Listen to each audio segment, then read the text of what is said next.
Of this all, Yes. the winner's going to be like minus 18. Probably not that much. It'll be 12. Between 10 and 15. Yeah, 10 and 12. 15. 12. Okay. So That would be my guess. that's more exciting. So you can get -4 each You round. got a chance to Good. catch up. In the U.S. Open, once somebody gets a lead, the only way somebody catches them is if the guy in the lead collapses. If you're shooting under par, you win. Yeah, you might not even have to do that.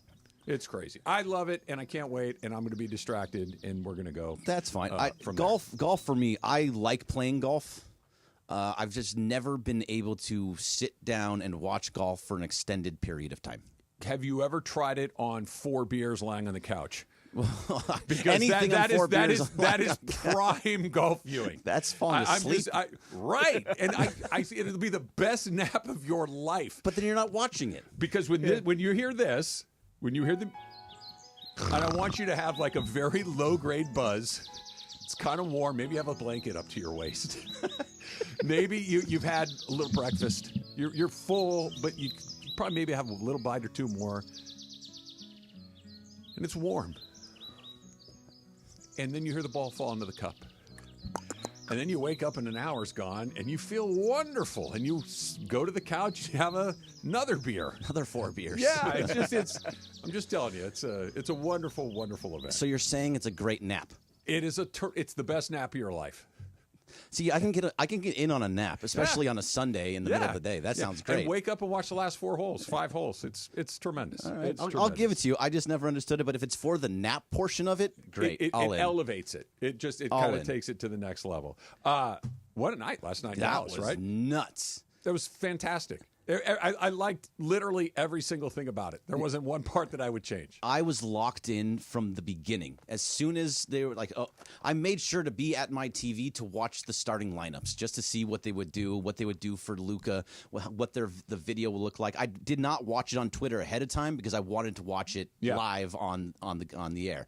It was fantastic to see Luka have a little bit of emotion. A little bit. Yeah, to start, a lot of it. Yeah, a lot of it. Yeah. And then to see his teammates come and console him when he finally got introduced. I thought all of it, especially from the beginning on, was just great television. Yeah, it really was. And the beginning of it, I think, set up the rest of it. Yep. That if Luka had been sitting there on the bench while they're playing the video, while they're giving him the standing O, while clearly the people in Dallas are, and probably forever will be in love with Luka Doncic as their favorite player. If he's sitting there stoically, the rest of it doesn't quite have the same feeling that we did because clearly he was moved. Clearly he was in his own feelings, and the love that he was receiving landed the way that I think the Dallas fans wanted it to. He felt it, and he expressed his own emotions in it, and it just kind of elevated the stakes even more. That if he just sat there staring at you like, you're all dead to me and I'm coming out there to slit your throats, that would be a totally different vibe. The vibe was incredibly satisfying because he let himself be vulnerable in that moment. And most athletes don't let themselves be vulnerable in those moments, and I'm glad that he did. Me too. The crowd, to me, was just something that you don't see very often at all. No. Every time he touched the ball, every time he scored a basket, every time he had an assist, everything that he did was treated with the loudest cheers in an away stadium I've ever heard, ever. Yeah. It was unique. There were Laker fans there, obviously, also. But they weren't there because they were Laker fans. No. They were there because it was Luka. And to have somebody in your city that's like Luka Doncic is something that is very, very rare. It comes around once, twice in a lifetime, right? To the fact that he's no longer in Dallas, you said it. There you and go. in there Los Angeles, there you go. Is there you go. Incredible to me. That's it to me. That was the thing to me that was. Take putting the emotion over here for a second, because that was the emotional center of it, but the intellectual center of it was a reminder of how the hell did this happen? Why is he here? How? Not only is he here, why is he here? What he is here for, like the actual details of the trade, it just it's been a couple of months, so we're all kind of, okay, Luka's a Laker now. Yeah, that was weird. But all of a sudden, it's right back in front of your face like, wait, how did we get here? We got to redo that whole thing again over the first 5-10 minutes of the game. Yeah, and by the way, before the game even started, there was people that were running around around the arena 77 times in honor of it's like, this is how much he meant to the city. You just don't get those guys very often. Here, we had Kobe that meant a ton to us, Magic, but for the most part, you don't get those guys, and especially not in cities like that. And when they typically leave, it's because they want to leave or they need to leave, or it's run its course, or it's money, or it's an opportunity to win. There are a lot of reasons that a great player will go to his next team, but it's almost never just out of the blue where they just pop the guy and he's gone and he doesn't know what the heck happened. Nobody really knows what the heck happened. And now all of a sudden he's got to come back in. Yeah. That was new. How Nico Harrison has a job still after trading that and seeing it never stopped. This happened in the beginning of February. It hasn't stopped since then. The city of Dallas is consistently saying fire Nico in games that Luka's not playing in. This is happening in a game in the middle of April that without the Lakers. It's still happening. I think there's a million different ways to talk about what we saw last night. What I want to do next, Greg, is I think for Luka, it was an incredibly important night, and we'll talk about it. But for the Lakers last night, I think it was an incredibly important night. We'll get into it next. It's Trav. Greg's here for DeMarco, 710 ESPN. For ESPN LA contest rules, go to ESPNLA.com and click the contest button. When you're hiring, have you ever felt like you're missing out on meeting truly great candidates for your roles? It seems impossible to find them, but they have to be out there somewhere, right? Well, they're not hard to find when you know where to go, and that place is ZipRecruiter. And right now, you can try ZipRecruiter for free at ZipRecruiter.com/LA. ZipRecruiter helps 10 million people with their job search every day. And because these people are actively looking for jobs just like yours, it's easy to find the right person right away. In fact, 4 out of 5 employers who post on ZipRecruiter get a quality candidate within the first day. But if you're not using ZipRecruiter, you're missing out. So see what it's like when the impossible is easy. When you go to ZipRecruiter.com/LA right now to try ZipRecruiter for free. Once again, that's ZipRecruiter.com/LA. ZipRecruiter.com/LA. Never miss out on great candidates with ZipRecruiter. Hey, basketball fans. John Ireland here. You've seen Austin Reeves rise to the occasion, and now he's bringing that same drive to his latest signature shoe, the AR2s from Rigorer. Built for speed, support, and all-day comfort, these kicks are made for players who never back down. Austin was involved in every step, making sure the AR2s match his game. Tough, versatile, and ready for anything. Go to Rigorer.com, RIGORER, and get your pair today. Rigorer.com.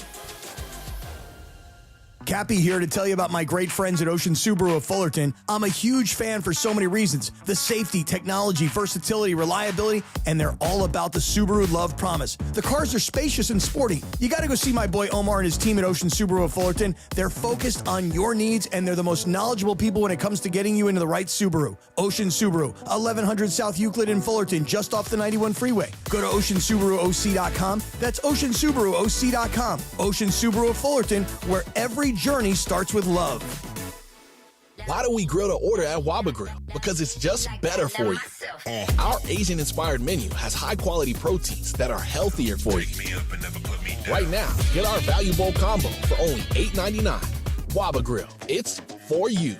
Prescriptions require an online consultation with a healthcare provider who will determine if appropriate. Restrictions apply. See website for details and important safety information. Subscription required. Price varies based on product and subscription plan. Hey guys, millions of men experience ED, but not everyone can access or afford treatments like Viagra. At HIMSS, our own board-certified urologist, Dr. Peter Stahl, knows this better than anyone, and he knows that HIMSS can help. Hi, I'm Dr. Peter Stahl, Senior Vice President of Men's Sexual Health at HIMSS. I've helped many guys with ED, and it has never been more convenient to treat than it is right now, thanks to HIMSS. Through HIMSS.com, you can access a full range of treatment options for ED, including daily or as-needed meds through a 100% online process. If prescribed, your medication is shipped to you for free. Find the ED treatment that fits your needs. Options at up to 95% less than the brand names when you get started at hims.com/joy. To start your free online visit and find ED treatment at up to 95% less than brand name prices, go to hims.com/joy. That's hims.com/joy for your free online visit.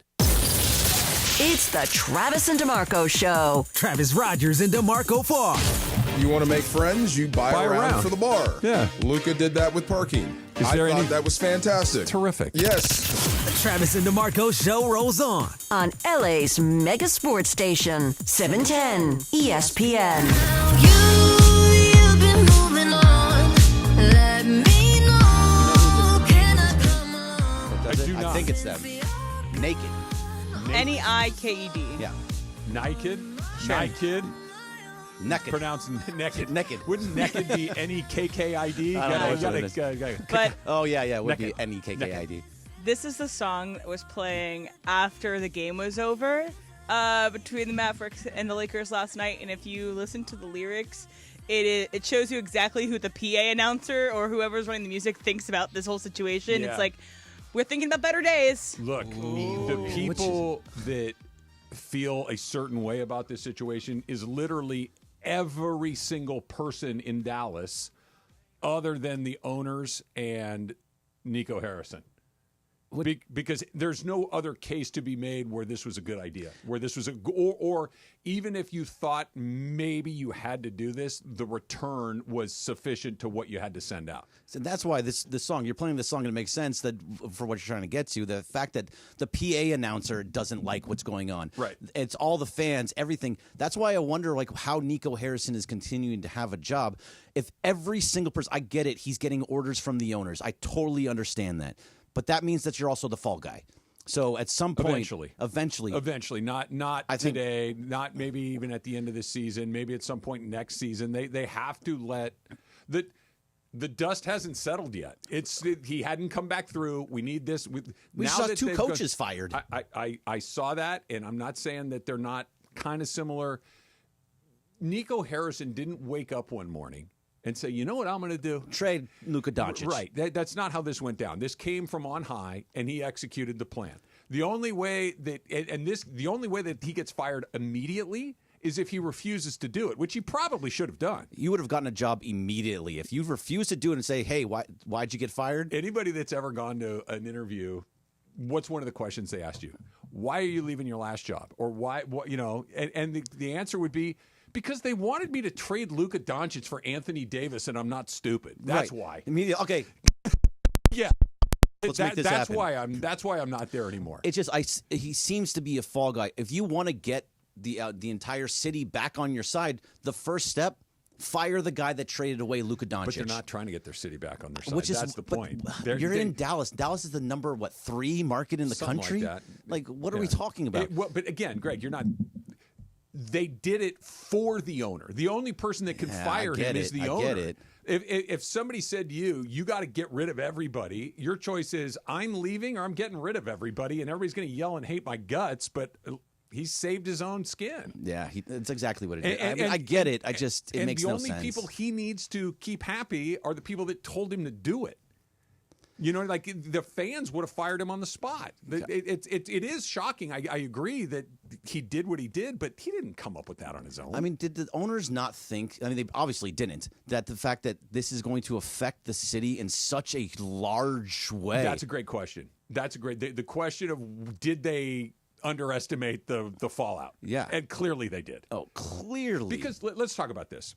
The reception that he got last night was...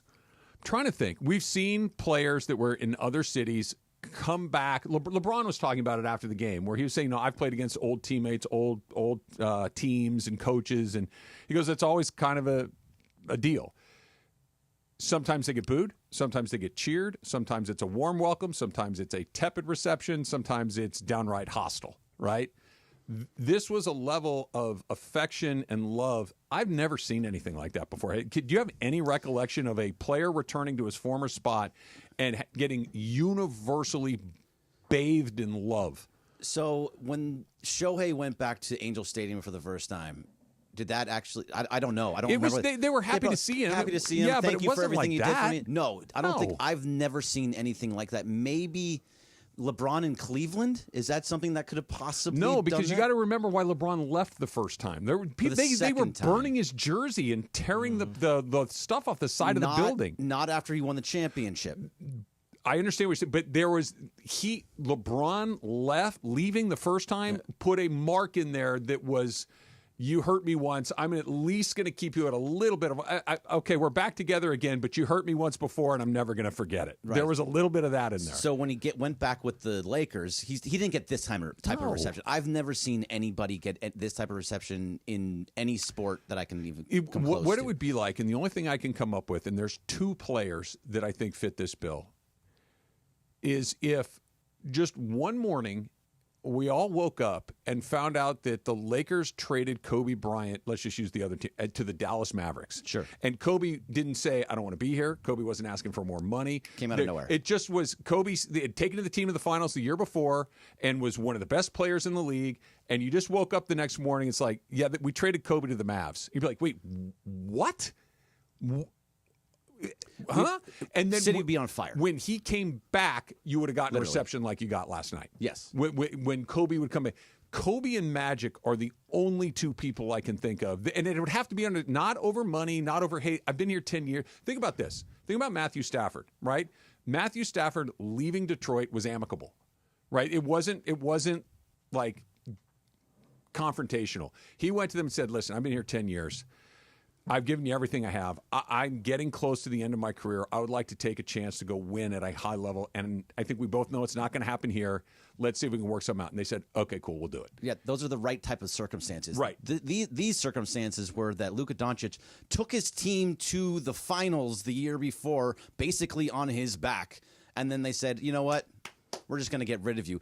If that happened, no matter what, if you trade your best player and one of the top 5 players in the game to a different team, and he comes back, it's just not going to happen that way. Gretzky going back to Edmonton after they traded him to Maybe. the Kings. Maybe. It's a long time ago. I don't quite remember, but that at least tracks. It's at least somewhat Sure. similar. Yeah, Gretzky took him to a Stanley Cup. Won a bunch of Stanley Cups there, right? And that it's. I don't know if there's any player that if all of a sudden they were in a different uniform that's still playing here, that came back would elicit that type of love. I mean, usually that's the thing, though. Like, people don't leave the Lakers. People don't leave the Dodgers on their own for the most part. You know, Corey Seager came back. He got a good ovation. Not like that. Not like and that. And again, that was over money. Yeah. That was over. The not from Rangers trade. offered him more money. They didn't say, you're on the new team now, huh? Right? Right. I think it's because almost all of our biggest stars here in Los Angeles, this is not where they started their career. And I think it's kind of one of those things, if we got you in a trade, we almost expect you to leave in the trade. But, like, even if it's amicable, even if it's all this stuff, it's not the same level of love as someone who you saw from a literal kid to be raised with you. That's a huge part of it. For instance, Kershaw. What if he were to leave? What if he were to leave? When he comes back, you think it'll be the same? Yeah, that's what I'm saying. Yeah. But I think, what if wouldn't- it was right after he won a MVP? Okay, he won an MVP. Had he won the World Series yet? No. Well, neither did Luka. I understand, but Luka never vomited on his jersey in the moment. No. And Kershaw is a great example, and it's a complicated answer because people love Kershaw, but it's also one of those, yeah, man, I love you, but man. You fell apart in the big moment. Yeah, Yep. There's a little bit of that, man. Well, didn't they get swept?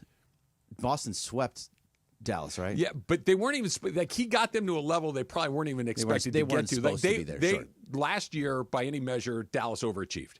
No, No one's by looking. all measures. Nobody's looking at Dallas and saying you should have won that. The Kershaw thing is interesting because it's like, yes, you've been great. Yes, you've been our best guy. Yes, to Emily's point, you've been here since the beginning. But we should have won that series. We should have won this series. You pitched poorly in this series. That there'd be just a little bit of, do Dodger fans love Clayton Kershaw? Of course they do. Whenever he's done playing, and he's obviously not going to play for another team at this year, but fast forward 10 years from now, he comes back, it's Clayton Kershaw, they're retiring his number, whatever it is. Is it that? No, you're not going to get anything I like don't that. think so. it almost felt the Dallas thing almost felt like the Marlins after they won the World Series and they just traded everybody away because they put so much money, but on a lower scale like this or even a higher scale. It just seems like this was personal. This wasn't performance based. This was entirely personal. But they're trying to say that it was performance based. But they're wrong, and everybody knows they're wrong. Of course they're wrong. Yeah, he's one of the best players in the history of the game at this point. But, right? But I guess what I'm getting at is you can tell somebody whatever you want to tell them. They know that it was personal, and they don't like it. Like with Kershaw, the feelings are 98% positive, but it's a little complicated. Let's go to the next one. Let's throw another player in there. Freddie Freeman has been on another team. He got a great reception. He got a great reception in Atlanta, and he always won an MVP, won the World Series there. He's a terrific player. He also had a moment as a Dodger that is not just one of the great Dodger moments, it's one of the great baseball moments ever, right? I think he's got 2 more years here. Let's say he wants to keep playing. The Dodgers say, Dodgers pretty tough with this stuff. Thank you. Past your prime. We're going to go in a different direction. He comes back through as a member of the Atlanta Braves. Standing ovation. We love him forever because of what he did last year. But is it that? I don't know. I still don't. I think he gets a great reception. But it's not going to be that every time he comes up, and he's not going to be every time he gets a hit. And if he hits a home run, it's not going to be that, because when he hit a 3-pointer, that place exploded. You're right about that. Exploded. Yeah. If he beat the Dodgers, the Dodger fans would be like, "Damn." If he had, they were digging that Luka was killing them last night. I do think that Freddie's reception in Atlanta is similar to what Luka had in the Mavericks, because Freddie didn't want to leave. He wanted to Atlanta. The Braves organization did as much as they could to do right by him, but it was kind of a little shady. Yeah, and he had just won the World Series for them. He was the MVP. No, he wasn't the MVP, but he had started with the Braves, stayed with the Braves. I think it's at least comparable to what Luka experienced last night. Sure, but do you think that if he had a Shohei type game where he went 5 for 5, 10 RBIs, 3 home runs, or even just a cycle and 2 home runs, do you think they're all cheering him as he's doing that and destroying them? When is the game? And because it matters. It does. It's is the it same in June? type of thing. Is it in June? If it's a baseball game, let's say it's in September, and it does means something for the standings. Does it? Like it hurts the Dodgers. Like it's not just whatever. It's one of those games. It damages their chances. Dallas is not guaranteed a spot still, so yes, it damages their But chances. they were in the play-in. The price still in the play-in. They're the 10, and they probably will get in, but they are not guaranteed. I think Phoenix got eliminated last night. Did they get eliminated last night? I think they're 100% in. At the time, it was something that stopped Dallas from getting in. So yes, let's call it in the end of September, trying to get into the playoffs. They would not cheer that. They would not cheer that. Of course not. Yeah. Of course not. But if Only it were in September, or excuse me, if it was in June and he just had a day, they're on their feet. Oh, sure. Because it doesn't mean anything Right. whatsoever. It meant something to Dallas last night. Yeah, and you're right. They did clinch a playoff spot or a play-in spot. Right. And so did the Lakers. They've clinched a playoff They're spot, top 6. Guaranteed 6. Yes. Yeah, guaranteed 6. And that's a whole... Let's do that next, Greg. Let's talk about what it meant for the Lakers last night. Not just for Luka having a great night, but I think there's a lot of green arrows pointed up for the Lakers right now. Yeah. And there were a couple of big ones last night. That's coming up. Let me remind you as well that it is another Cosm Ticket Thursday. Let me get my glasses so I can read the rest of this. It is a party with the L.A. Kings at Cosm Los Angeles this Monday. When you hear the cue to call, you want to be caller number 7, you will win a 4-pack of tickets to the Kings versus Oilers and the watch party on Monday, April 14th at 6:30. Limited tickets available through Cosm.com or the Cosm mobile app. Tune in for your chance to win only from 710 ESPN. What does it mean for the Lakers that Luka did what he did? That's next. It's Trav and Greg, 710 ESPN. ESPN LA is hitting the road. Tune in Monday, April 14th to Sedano and Cap as we broadcast live from SeaWorld San Diego. We'll explore the nation's largest standalone jellyfish exhibit, the all-new Jewels of the Sea, featuring awe-inspiring jellyfish, and set sail on a flavor adventure at the Seven Seas Food Festival. Don't miss the action, the fun, and maybe even a few surprises. Monday, April 14th, 3 to 6 p.m. Live from SeaWorld San Diego. SeaWorld San Diego. Open your world to something amazing. Hey, it's Cap. Inheriting a home can be overwhelming, but Seller's Advantage makes it easy. One customer shared, quote, "Inheriting a home felt like too much work. Seller's Advantage gave us a reasonable offer, handled everything, and closed in 3 weeks. I highly recommend them. Skip repairs and headaches. Call Sellers Advantage today at 888-390-AS-IS or visit sellersadvantage.com for your free cash offer. DRE number 01961658. Don't worry, sell happy with Seller's Advantage. Hey, LA, let's talk trash. Food waste, that is. Tossing your food scraps in the regular trash sends them to landfills where they release harmful gases like methane. Fight global warming by simply sorting your food scraps and placing them in your green bin. It's quick, it's easy, it helps protect our planet. Ready to do your part? Visit cleanla.com or call 888-CLEAN-LA for more tips. This message funded by Cal Recycle. You never have to miss a moment of LA's mega sports station. Get the all-new ESPN LA app. Just search ESPN LA in your App Store or Google Play. Download, tap, and bam! You got 710 ESPN in the palm of your hand. This PGA Tour moment is brought to you by True Green. Tiger Woods' victory at the 2019 Masters will go down as one of his most dramatic. It had been 14 years since his last victory at Augusta National. And it was 11 years since he won a major. Not to mention 2 years since he felt his career was over due to injury. There was no future. I just wanted to be able to walk again. With a dramatic victory, Tiger joined Jack Nicklaus as the only players to win the Masters in 3 different decades. True Green, the official lawn care treatment provider of the PGA Tour. A great lawn is like a great sports team. It takes expertise and a little extra care to really stand out. That's where True Green comes in. They're the official lawn care treatment provider of the PGA Tour, so they know a thing or two about keeping grass looking like a fairway. It's more affordable than you think, and they'll even match any competitor's price. Plus, True Green backs it all up with a satisfaction guarantee. Head to TrueGreen.com today. Let the pros do the work while you sit back and enjoy the results. Limited time offer. Restrictions apply. See site for details. This is the Travis and DeMarco Show. Now weekdays 9 a.m. to noon on LA's mega sports station. 710 ESPN. Quick little Masters update, day 1. Steven Yeager has the early first-round lead. He's 4 under through 11, and there he is. Scotty Scheffler right on his heels at 3 under. He's through 8 holes. Heel is not on the board. I'm sorry, first 9 or second 9? He's on the first 9. Oh, okay, got it. He is on the first 9. He has not made the turn to his second 9. So he hasn't hit the second cut he yet. Is not. I don't know if he's in the second cut or not, but he is on his first 9. And then a bunch of names after that really we don't care about.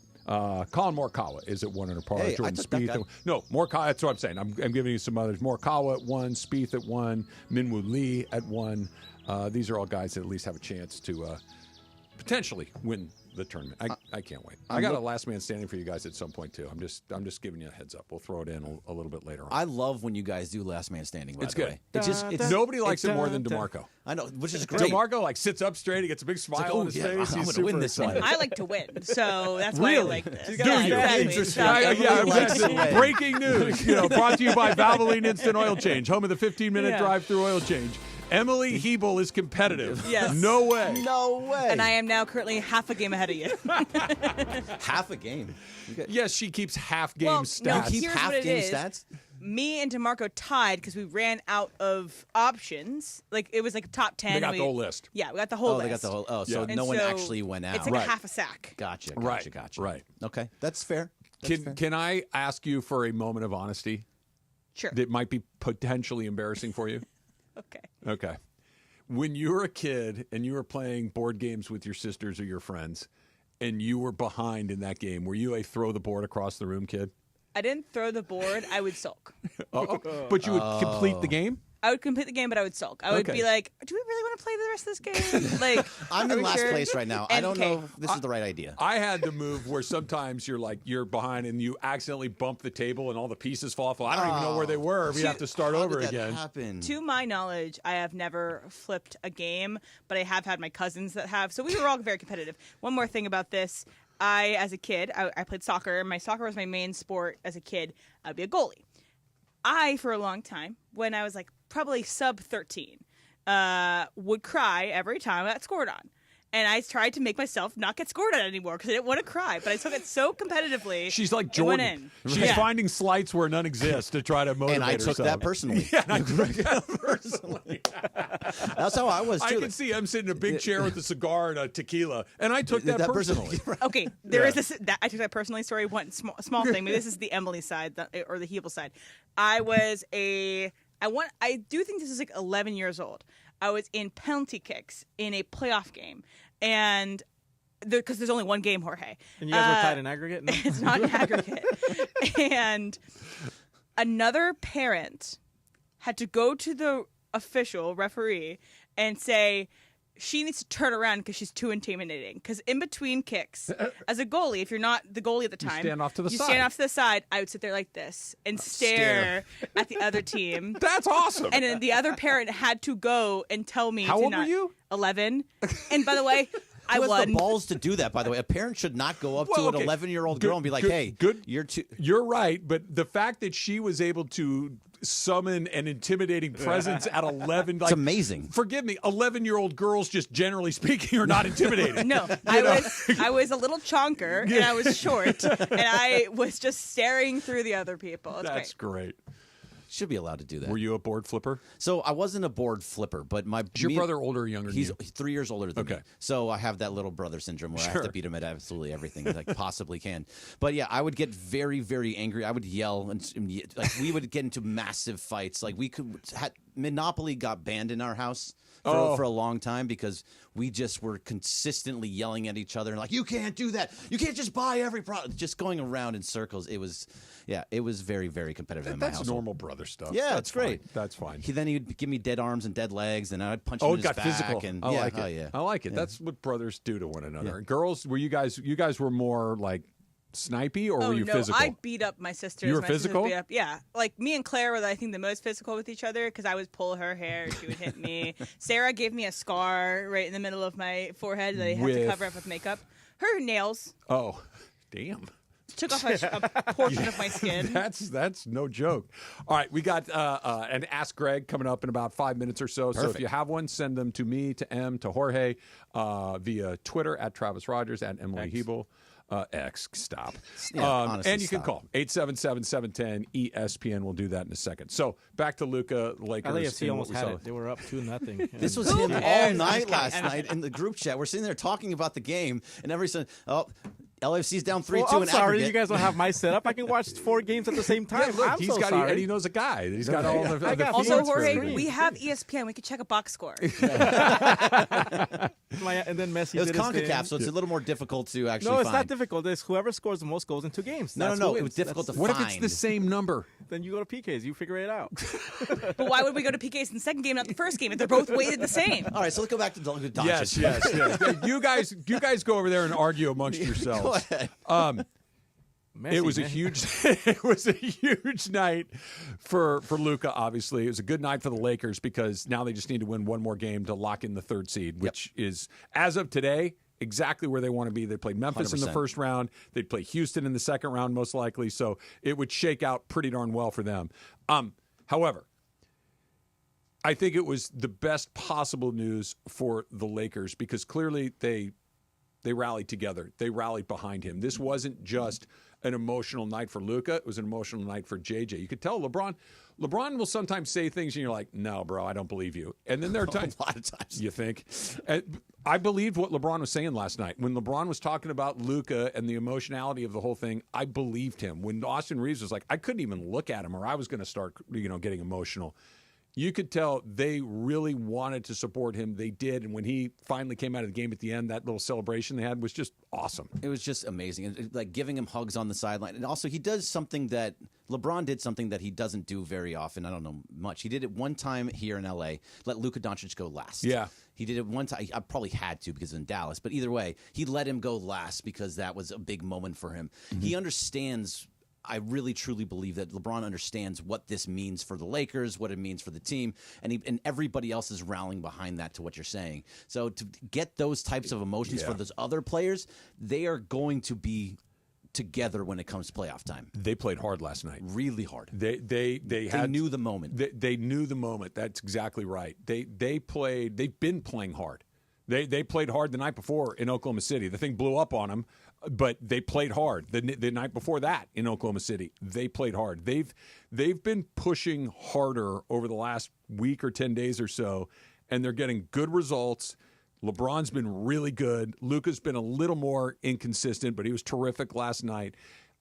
The Lakers are playing their best basketball, maybe not defensively, but at exactly the right. Like, it feels like they're together, both emotionally and basketball-wise, that they got the right guy at the helm in JJ, and that Luka and LeBron fit really well together, and everybody's on the same page. It doesn't look disjointed, which it 3 weeks ago, it did. And right now, it doesn't. It does not. And to your point, okay, so you're saying all this stuff that they're all backing Luka and everything. JJ's backing Luka. I want to go back just to yesterday. Mm-hmm. And the game before, when they played Oklahoma City and Luka Doncic got kicked out of the game, I heard you and Clinton Yates and DeMarco talking about how you thought that it was a little bit on Clinton Yates. Huh? Radio's Clinton Yates. Yes. He's at home Clinton Yates today. So not really a radio guy either. But either way, you guys were talking on the radio. He was on He's the radio. off. He's He was done. at home. Yeah. Different things. So, but you were talking about how it was his fault. It was you kind of were pushing it towards Luka's fault, and that JJ was coming out and saying it was Luka's fault because of everything you're saying now and how they're all rallying around him. I truly don't believe that that's how they feel about it. No, I think the exact opposite. Really? Because I think they're fully 1,000% behind him, and they were going directly after JT Orr. I do too, and they had his back in the moment. But did you watch? I know you did watch last night, but Luka was. He put his hand up. He was noticeably less whiny last night. Noticeably so. Like, not just like it was a stark difference between almost every other game he'd played in last night. Now, maybe it was the emotional return to Dallas. Yep. Could be. Or maybe, JT Orr screwed that up mostly, but he wasn't alone in screwing it up. That Luka allowed him to screw it up by his incessant whining. And what happened last night, or the night before, to your point, I wonder if he didn't have a come to Jesus moment, which was, I kind of blew that. I need to check myself when it comes to referees, because while I did get jammed up in that moment, that's not my fault. I get it. I'm not blaming him. I'm saying that he has to take control of his ridiculous interactions with referees, because his ridiculous interactions with referees led to that moment. Sure, and now he has 14. And he didn't do it last night. He did not do it all, and I think it very much is the emotion of the game and being in Dallas. And he did not want to get kicked out of the game. Could it not be both? Could it not be both the emotion of it last night? Sure. And you know what? That loss, and it didn't, thankfully, but that loss could have been a big deal. It turns out that it wasn't. Would have been a big deal. They would have been tied with a bunch of teams with 2 games left. And he dodged a bullet, and I don't know if it's LeBron. I don't know if it's JJ. I don't know if it's anybody. Maybe it's nobody. Maybe it's him in his quiet reflection time. He's sitting there. His Aaron Rodgers time. His Aaron Rodgers time. He went into the darkness, and he's like, yeah, I need to do a little better with that stuff. Yeah, I mean, would you be surprised if tomorrow night versus Houston, he's yelling and complaining? I hope not. I hope not also, because it bothers me too. Yeah. I hate watching him complain. I hate watching LeBron complain. I hate watching a lot of these guys complain. Yeah. But he is incessant with it. I just think he's going to go right back to it, and this was the moment. We'll find out tomorrow. Yeah. I hope not. He needs to stop. I'm not saying that it needs to go from where it is to 0, but he's a marked man. He can't get kicked out of games in Ever. the playoffs. The only way he should ever get kicked out of a game is if he gets in a fight. Well, that's a whole different conversation. Right? And that's a different conversation. Different conversation, whether you should get kicked out of a game or not for arguing with refs or cursing at refs or any of that kind of thing. That's a different conversation. Totally different conversation. If we want to rewrite the rule book and saying you just get teed up and they get the ball, okay, fine. But that's not the rule. And until it is the rule, then he needs to shut up. Yep. He really, truly does. They all do, though. All these players have to. LeBron. But LeBron. Kobe was only. Michael Jordan complained. Those Everybody guys complained. weren't getting ticked out of games. No. And when he is, now we've got to the tipping point of it happening. It can't happen. I get it. LeBron complains a lot. Steph Curry complains a lot. All the time. They don't get kicked out of games. But is it because of who they are, or is Luka doing something one of those very guys. different? Luka's odd. I can't even define it, but tell me if you agree with this. Luka is whinier. Like, those guys complain a lot, but it's done in a way that's not. they're not pulling their hair out. They don't have a whiny sour puss when they're doing it. They're more. Is it the facial expression that you're thinking that it's whinier? Because it's the same. He's not doing anything different than LeBron or Steph. It feels whinier. It feels whinier to me. It feels very, very whiny. And I don't. You have a kid. Yeah. Whining just gets you on that edge. Like, I can't. No, I can't stand anymore. whining. Whining just drives. When Riley whines or just says "I don't know" over and over again, it drives me up a wall. And then even if she doesn't do something wrong and you react poorly to it, You're like, I'm sorry, you didn't do something there. But the reason I'm on the 1-inch line is because of this. And that is the thing that you have control over. Sure, but I am her parent. They're just a referee. I understand. Yeah. I understand. Tune in, Sedano and Cap, Monday, April 14th, as we broadcast live from SeaWorld San Diego. You can follow on social and tune in on Monday for a chance to win a family 4-pack and a night at the family-friendly Paradise Point Resort and Spa just minutes from the park. SeaWorld San Diego, open your world to something amazing. Ask Greg coming up next. It's Trav, it's Bergman, 710 ESPN. Rotolo, Dealer of the Year, pretty much every year. 13 years in a row is pretty much every year. I'm impressed by that. Nobody wins the title 13 years in a row. MVP 13 years in a row. Rotolo did. And they do it by taking care of you, by taking care of me, by taking care of all of us, day after day, week after week, month after month. Mike Capozio at Rotolo Chevrolet makes sure that everybody has that unbelievable customer service experience when they come on the lot at Rotolo. His entire team, whether it's Eddie or Armando or Frank or any of the great folks that I've met out at Rotolo, they make sure that when you're there, you know what's up, that you feel seen, that you are respected, that it's courteous, and everything is above board. That's what they do at Rotolo all day long. Right off the 210 freeway, Sierra Avenue exit. Come see for yourself what all that fun is about. See why Mike's always dancing on TV and having a great time. And if you can't get to Fontana, go online, rotolochevy.com, ROTOLO, rotolochevy.com, and tell them that Travis sent you. The most followed sports radio station in the world. In the world. That's right. In the world. 710 ESPN. You know it. Yeah, tell your friends. At ESPN Los Angeles on Instagram, Facebook, X, YouTube, TikTok, and Twitch. We're naturally entertaining. Yes. LA's mega sports station. 710 ESPN.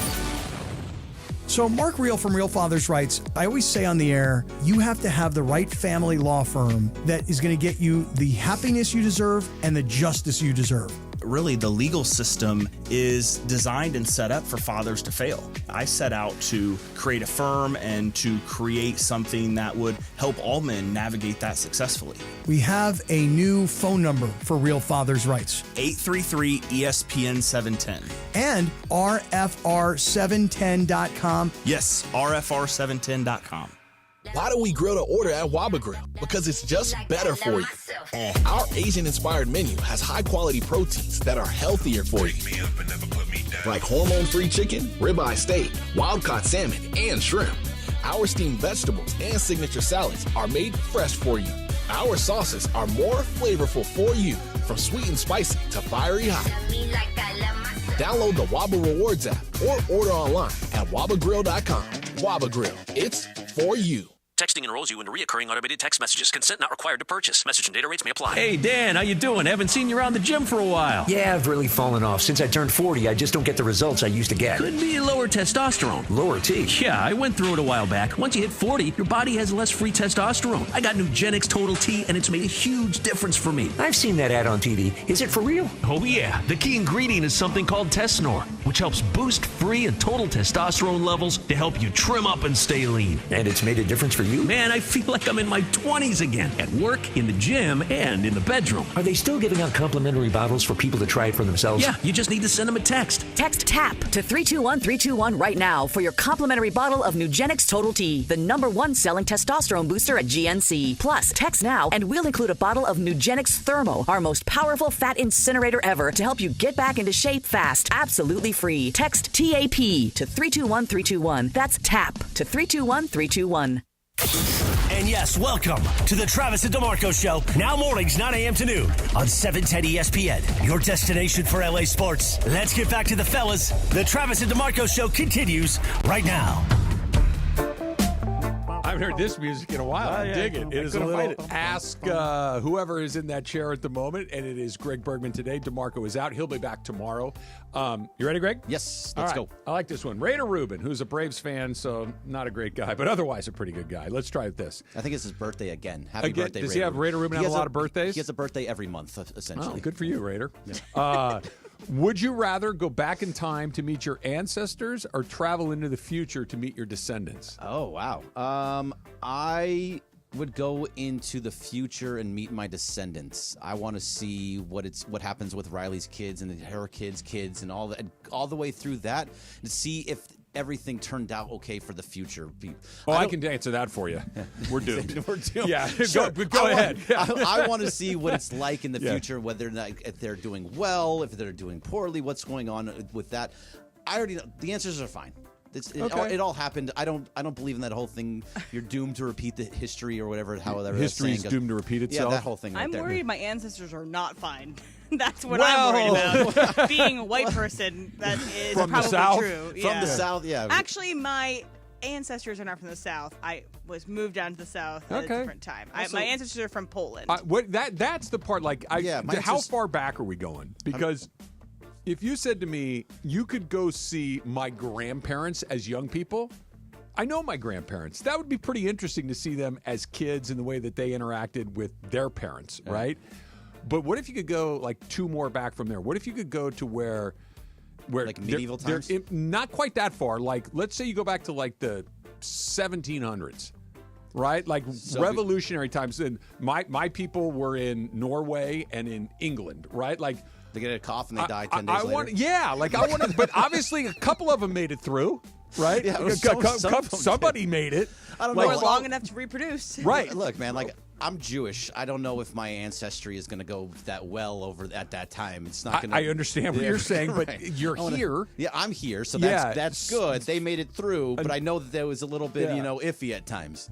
Plus, if my kids were like rotten, I would feel responsible for that. So I don't know if I need to see like beyond that. But then I can more also brain say rot. Yeah, more. Yeah, I could also be like, okay, where did this start? Maybe it's with Riley. I could maybe instill some knowledge into her now to be like, you don't come want back to be that way. You're going back to the future. You want to go and re-steal the almanac. Fix everything. Yeah.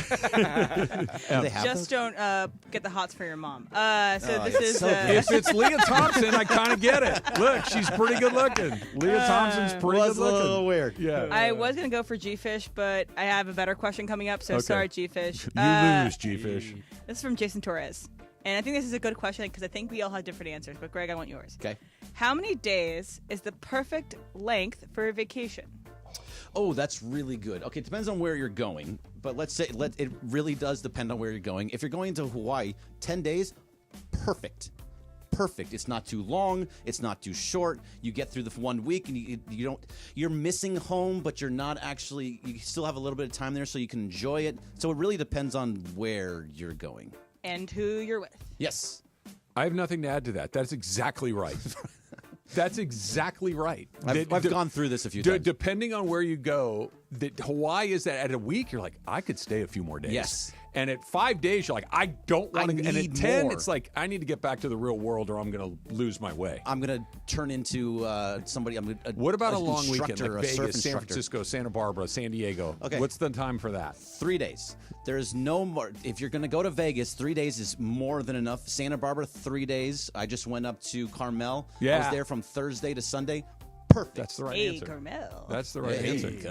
Carmel by the sea, if you want to say it correctly. It's like the front 9, second 9, or whatever. It's first 9, second 9. First 9, second 9. Yes. This one's from Bob at Clubber Fans. He says, "Do you enjoy non-standard food items at a ballpark, or are you just a hot dog and peanuts guy?" Non-standard foods, you mean like going Are you getting for... sushi at Dodger Stadium? Yeah. So, yeah. Korean barbecue. I've thought about Pizza. getting them every time. Pizza seems normal, though. I don't There's like a think so. CPK. Pizza's a transitional. Pizza's a gateway to sushi. Right. It's not a hot dog, but yeah. But So are they no. really CPK? I mean, the box says CPK, but are they really CPK? Yes. Yeah, I know. Exactly. It's just a box. But I can't go all the way there. I can't get the sushi at the ballpark. I can't get these weird food items that they have. I stick to what I know, and it's usually the helmet nachos. I don't do the hot dog anymore because they're gross now. Assume they still made a decent Dodger dog. Yes, I would get I would get It's two so Dodger different dogs. from the street one, dog. Come on. No, the Dodger dog is a bad hot dog. It I is. still get one because it's like Pavlovian. At the ball game, I need a hot dog, but it doesn't taste good. So when it was Farmer John, it was two. It was Easternmost in quality, westernmost in flavor. Right. It was two hot dogs, helmet nachos, and then the soft serve. Okay, so soft serve is good. But yeah. Do you remember the frozen carnation malts? Yes. That it could be August and 150 degrees at Dodger Stadium. That malt would come out hard as a rock. You still have to dig into that thing as 10 much minutes. as possible. It could be in the blazing sun, and it would never melt. No. You just had to break that little wooden spoon off the entire It's like time. breaking your teeth as you You bite can't into make it to the game, but you still want that one-of-a-kind Dodger Stadium experience? Well, all you need is Farmer John Dodger Dogs, available now at your local grocery store. I want to cry. And honestly, it gets me. It gets you right there. Yeah. Oh, one more quick one. Thank you for that, by the way. G-Fish wants to know. Okay. Oh, I thought we missed him. Where'd it go? You're a pitcher, and a position player makes an error behind you. Do you stare at him as you walk off the field? Is there any other way to do that? Of course, I'm going to stare him down. He just ruined something. Like, if I was that's the right answer. 100%. If it was the Aaron Judge, that's all that happened in that inning, and they still came back and won. The Dodgers came back and won. If I was Garrett Cole, I'd be staring Aaron Judge down the entire way he was. I would stay on the mound till Aaron Judge got back into the dugout, staring him down. Right. That's right. I doing the hard part. I got this guy out. I need you to catch the damn ball when it's hit to you. That's just help me out here. And if I give up a home run, you can stare me down. That's fine. We will share in the stare downs equally. I'm not yelling at you. I'm not freaking out, but I'm going to stare you through your soul. It's like a quarterback evading a sack and doing a lot. Like if Eli Manning had done that and then thrown a better pass, and he just doesn't catch it. Right. I would be mad if I was Eli Manning. That's right. Yep. Good teammates are suckers. So all right, true. Jason Kidd said something that I've read it 25 times and I still don't get it. It's coming up next. Trav, it's Greg in for DeMarco on 710 ESPN. LA's mega sports station. 710 ESPN.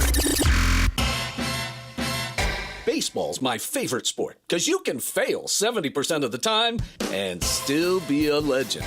Like my diet. Now your top reasons to visit Morongo. Big League Gift Giveaway. Get a pickleball set when you earn 500 points on your rewards card. The 15th. Number 2. The Good Times Pizza Company's brick oven cooks your crust to perfection. Get it to go today. And the number 1 reason. Desi Banks. Live April 25th. Get tickets now. Morongo. Good times. Cap here. Here's the scenario. Your home is flooded and the damage is severe. Now it feels like your insurance company is turning on you. They won't approve a replacement living arrangement and the adjuster leaves you in the lurch. Take a breath and call Avner Gatt. With years of experience and a passion for helping people, if you've got water damage at home, call Avner Gatt today. 818-917-5256 or avnergatt.com. That's 818-917-5256. Avner Gatt. Your claim, our game. Ready for a delicious escape? The new Islands Restaurant's $10 protein bowls are your ticket. Packed with over 40 grams of protein and stacked with fresh ingredients. They're only here for a limited time, so come in and enjoy one today. They're big on protein, rich on flavor. Visit islandsrestaurants.com. Hey, LA, let's talk trash. Food waste, that is. Tossing your food scraps in the regular trash sends them to landfills where they release harmful gases like methane. Fight global warming by simply sorting your food scraps and placing them in your green bin. It's quick, it's easy, it helps protect our planet. Ready to do your part? Visit cleanla.com or call 888-CLEAN-LA for more tips. This message funded by Cal Recycle. Steve Mason and John Ireland. Mason and Ireland, today at noon after Travis and DeMarco. The two things that are always in my house, those cans of green Parmesan cheese. Yeah. And Ready Whip. But the Ready Whip isn't always in the fridge. Yeah, it's you just always go and get it and then take it. Yeah, I have 5 cans of Ready Whip in the fridge right now. You gotta stay ready. I want that drop ready for tomorrow's open. Yeah. He's got 5 cans of Ready Whip. I do. 5 cans of Ready Whip. The OGs of LA Sports Radio. That's Mason and Ireland. On 710 ESPN. It's the Travis and DeMarco Show. Travis Rogers and DeMarco Farr. But I think there's a but. I think there's a but, but not a big but. It's a little narrow but. The Travis and DeMarco Show rolls on. On LA's mega sports station, 710 ESPN. 710 ESPN, your home for the 17-time world champion Lakers. KSPN Los Angeles, a good karma brands radio station. It's the Travis and DeMarco Show. Travis Rogers and DeMarco Farr. But I think there's a but. I think there's a but, but not a big but. It's a little narrow but. The Travis and DeMarco Show rolls on. On LA's mega sports station, 710 ESPN. Oh, man, he came back in. I was finally going to have the full Bergman takeover. Travis wasn't here. It was going to be the Bergman show and nothing to do with anybody else. It was going to be me, Emily, and Jorge. Were you going to lock him out? You should have just got it against the door and then really far away from the mic. You barely have to do anything to that door. Door weighs 9 tons. I can barely open it without anybody standing in front of it. The other one to come into the studio, that one is My crazy. bladder is perfectly timed for that break. The walk, the deed, and the walk back is exactly a top-of-the-hour break length. Or when we buy you more time. Or that. Or that. Did Maybe you have that to just buy me time right there? How much?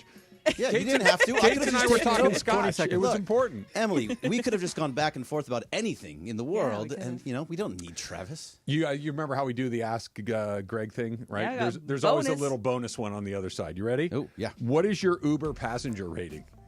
What do you think it is? I want you to all three. I bet of it's you high. guess. I bet it's high. So 5 is perfect. You all know me. 464. No, it's better than that. I'm gonna say 489. I'm going to go 487. Okay, I'm going to get this up for you. I only have Lyft, so it's the same thing, though. Okay. Well, but Lyft is way jankier than Uber. Sometimes you can get a nice Lyft driver. I can't read that. Yeah, I got no Jorge, chance. you guess. I will take Jorge, your guess word for before it. you see it. 464. 464? Okay. What is it? 5. 5.0. Wow. 5.0. That means you never use it. Perfect. I am the perfect passenger. Yeah, Never. Does Lyft Never advertise complained. with us? No, they do not. Okay. But those they could guys in are the all future. hammered. They're not even paying attention to what you're doing back. I'm kidding. It's it. But no, every time I'm in there, I give a tip. If they talk to me, I will talk back. If they don't talk to me, I will just enjoy my ride. I don't ask to change the volume. I don't ask to change how it's in there. I don't ask for things, maybe a charger every once in a while. But I am the perfect Uber passenger. Well, apparently you have a perfect right. rating. 5.0, Emily, what's baby. yours? I got to get it open. Let's see. And I do take Lyft because I get cash back on my credit card for taking Lyft, so I tend to do that more often than not. Something happened years ago where Uber wasn't allowed to add airports, and there was a whole thing ban Uber, so go on Lyft. So I got Lyft, and never went back. So Lyft does not do it only does 1 decimal. So I have a 1.9. But I think Uber does 2 decimals out, so you can have a 4.92 or whatever. I got a 4.94. What do you think I have? Knowing you. What do you mean knowing me? What does that mean? I think you have a 4.87 4.92 as well. She's closer, but you would win on Price is Right rules. 4.90.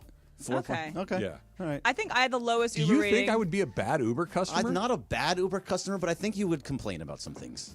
It's too hot in here. The only thing that I do, I'd roll down the window. Yeah. I try not to engage. Can you turn that music down? Nope. I just sit there silently and deal with it. The I don't only like your thing I Vuta do, music. The only thing that I would do that might bother some Uber drivers is I sit in the front seat.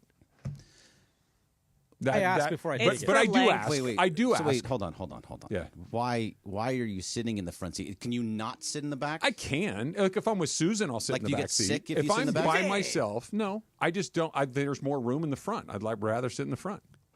And I don't like being driven around like I'm the Generalissimo. I like to sit in the front. Sometimes that's nice to be able I don't to like look, that. Sit back. If it's me and Drive Sue, me, peasant. If it's me and Sue, I'll sit in the back with her. Kidding. I will. The car will pull up. I will open the front door and say, "Is it okay if I sit up front?" And only twice has the person said, "I'd rather you not," and I got in the back. Right, so you actually open the door. But it's the You don't implication. just walk in. It's the implication. Yeah, but the people that have said no, I get in the back. Have they all been women that say no? No, actually, Okay, both times it's interesting. been men. They said no. Yeah. That's interesting. Yeah. And by the way, love the Always Sunny reference there. Yeah. So It's the implication. the reason why I have a 4.76, so probably it's Ooh. not that bad. Whoa, I got 4. Emily, That's like having a 2.6. Honestly, like to get down to 4.76, that's like a D in Are you like school. Did you get sick in one? I don't think I called the Uber on the one that I got sick at. Anyway, Okay. I do put the window down a little bit, and that's the only thing I would think that gets me lower. And I'm always right on time. I'm always waiting for that Uber to come in, and it must be that my friends were annoying one time or something. You can get dinged for a rowdy people, group if it's on sure. your account. That can. But Greg's the supreme 5.0. Well, 4.9 on Lyft. Okay, guys. I question Greg's 5.0, the Uber's algorithm. No, I believe that it's there. I just think that Lyft, I should say. Yeah, Lyft.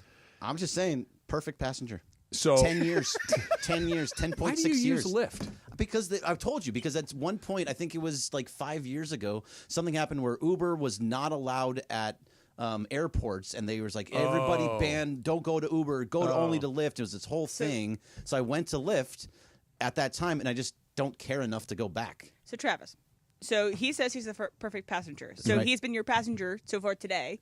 How would you rate him as a passenger?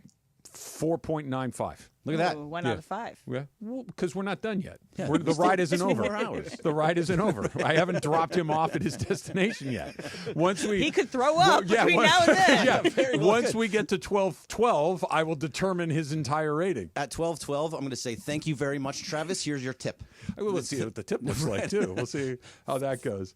All right, so obviously the Lakers get a big win last night, but the story wasn't just that they won, wasn't just that they clinched a spot out of the play-in. One more win, whether they beat Houston or Portland, will guarantee them the 3 spot, so they're in a really good spot. Great spot. I want to talk about what Jason Kidd said when he was asked again about the trade, right? And I think Jason Kidd's a pretty good coach. You know, he's been around for a while, so whatever. I just think this is a relatively smart head coach saying something real dumb. He said, some people have compared this trade to Babe Ruth, which is kind of cool. Which is kind of cool? Which is kind of cool. So does he not know how the Red Sox felt about that? That was like, a I curse. get that it was a pretty cool thing for the Yankees. Right? Like, I understand why the Laker fans would think this is like getting Babe Ruth. That's a great comparison, by the way. But the problem is he's the Red Sox. Right. He's the guy that traded Babe Ruth away to go hit 700 home runs. He's not the guy that acquired Ruth. He's the guy that watched Ruth walk out the door. What's he doing? Isn't that the Red Sox didn't win a title for something Like like 100 years. 100 years, Yeah. 80-some years? Yeah. Like, that's what he's saying is It's kind of cool. It's kind of like Babe Ruth. Yeah, but you're the Red Sox, bro. It's the same. It's actually a great comparison because it is exactly what's happening, and they're going to be cursed, especially with all their fan base like this. It's an accurate comparison, but it's not. If J.J. Redick wanted to say that, great. Yeah, that's kind of cool. The Lakers side of it, Right. the Yankees side of it, that's the cool part. That's really, really weird. Did he know? Like, does he know why? Why did he bring it up? I don't know why that was the reference he went to when he's the Red Sox in that analogy. Or is he just like the entire fan base and the PA announcer and everything else that he doesn't understand why they made the move? Probably. But he's still there. He's in a unique. Fans don't have to pretend anything other than I hate this. This sucks. I have pox on all your houses. Sure. Right. Even the broadcasters, to a degree, can express some sort of ambivalence to what has happened. Jason Kidd has to at least publicly say, we loved Luka, but the organization, we decided to collectively, blah, blah, blah, blah, blah. He at least has to kind of sort of lean to their side, even if he doesn't believe it. So someone is in management now. I'm privy to conversations that I wasn't privy to What before. do they say about me? Nothing good. But you're fine. But yeah, I'm privy to these conversations. Are you talking about Bouanga, how he has to improve and get better because he missed messy. 2 clear chances and we could have advanced. That's my guy, Denny Bouanga. Denny Bouanga, that's right. Big fan. Denny! But either way, like, these are conversations. Do you think Jason Kidd was privy to these conversations between Nico Harrison and to the ownership, and was also saying things like, oh, I don't know, like, yes, I'm kind of putting my stamp on this, that's okay to make this move? I don't, because I think now, do I think he found out when Shams tweeted it? No. But I don't think he found out a lot before that, because here's the move he had available to him had he known earlier, right? Okay.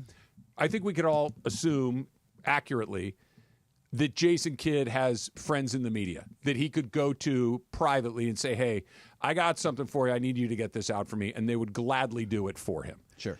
If he were in the discussion about trading Luka at any point prior to its execution, all he has to do is pick up the phone and say, they're going to trade Luka. That thing's out, and now the world burns, and it doesn't happen. Or was fine with it, and because of all the reasons that they were fine with it, because of the complaining, and because of however they were talking about him in Dallas. But the fact is, he was here in Los Angeles with Anthony Davis. He was here in Los Angeles with Max Christie. I think Max was already drafted by then, but either way, he knows how to coach those guys. Okay. So you're putting into like, okay, if we go to the Lakers, give me Anthony Davis in that, and I can make this team this year with Kyrie and Anthony Davis and Gafford and PJ Washington. We can make a run in the short term this year and years moving forward. So he could have very well been in that conversation. There's a fatal flaw in your logic. It makes sense until this part.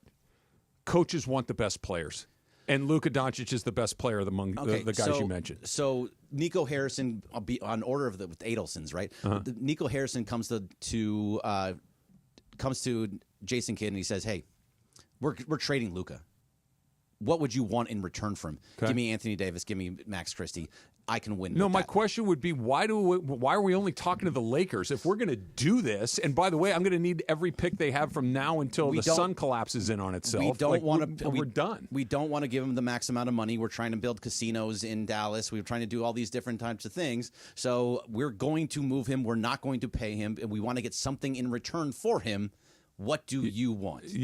But that is different than him signing off on it. We're doing this. This is what we might be able to get. What do you think about it? Is different than, hey, we're thinking about it. If it's just presented to him as it's done, but we're just negotiating the finer points of what we're getting back, then maybe I guess AD and Max Christie, I guess. But every coach I've ever known, played for, talked to, their first thing is give me good players. And Luka Doncic is one of the best players in the league, and those other guys are not.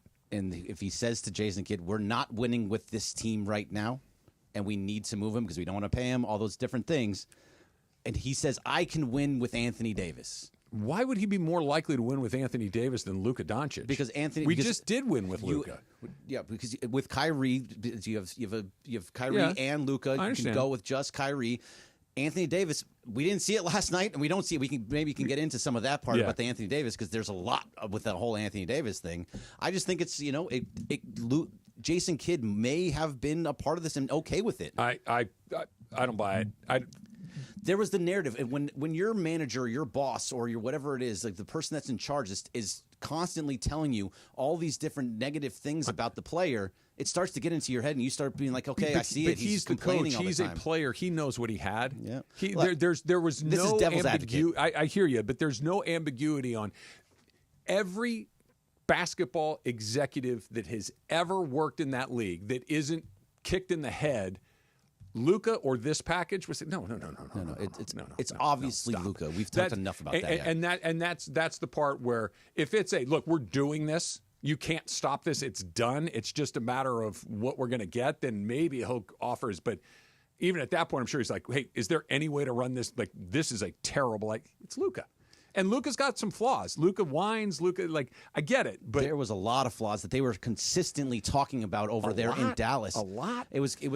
They're saying he was out of shape. Okay. He was drinking too much. He was having the hookahs. There was all those things that he was doing he that were averages off the floor. 30 points a game and just took you to the finals. I love him as a Laker. I thought it was the stupidest trade that could have possibly happened. I'm ecstatic about it.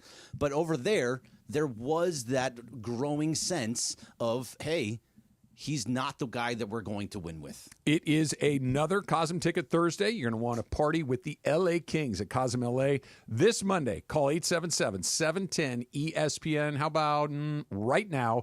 And caller number 7 won a 4-pack of tickets to watch the Kings and the Oilers party on Monday, April 14th at 6:30 p.m. Limited tickets are available through Cosm.com or the Cosm mobile app. Call in for your chance to win only from 710 ESPN. And the next person that says anything other than Cosm is amazing will be the first. Honestly. It's everybody. I still need to get out there. I would love to go do that, as a matter of fact. Freddie, back as soon as tomorrow. It's coming up next. Trav, it's Greg, 710 ESPN. Steve Mason and John Ireland. Mason and Ireland. Next at noon after Travis and DeMarco. Some people hate me. Some people hate Ireland. Some people. And it's what makes the world go around. They hate me. But I think They most do people hate hate me, don't they? Nobody hates you. Nobody People hates love me. you. Why They is hate that? all you of are us the except least you. hated person at this station. Why? I'm an obnoxious dummy. Why is it But that I because can't they love that you're an obnoxious dummy. Oh, okay. The OGs of LA Sports Radio. That's Mason and Ireland. On 710 ESPN. So Mark Reel from Real Fathers writes, I always say on the air, you have to have the right family law firm that is going to get you the happiness you deserve and the justice you deserve. Really, the legal system is designed and set up for fathers to fail. I set out to create a firm and to create something that would help all men navigate that successfully. We have a new phone number for Real Fathers Rights. 833-ESPN-710. And RFR710.com. Yes, RFR710.com. Why do we grill to order at Waba Grill? Because it's just better for you. And our Asian-inspired menu has high-quality proteins that are healthier for you.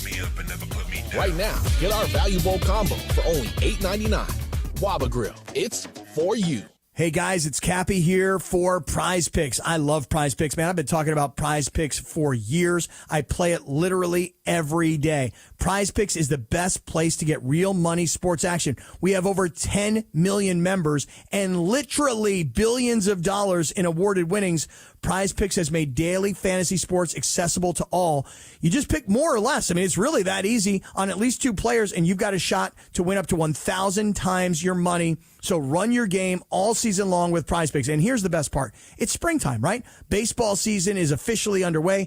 Don't miss your chance to add your favorite players from baseball into your Prize Pick lineup. So whether it's strikeouts, RBIs, it could be first inning runs, you take your pick of more or less, and you can win up to 1,000 times your money. Download the Prize Picks app today. Use the code CAPPY, K-A-P-P-Y. You're going to get a $50 bonus when you make your first $5 lineup. That's CAPPY, K-A-P-P-Y. Download that Prize Picks app. Prize Picks, run your game.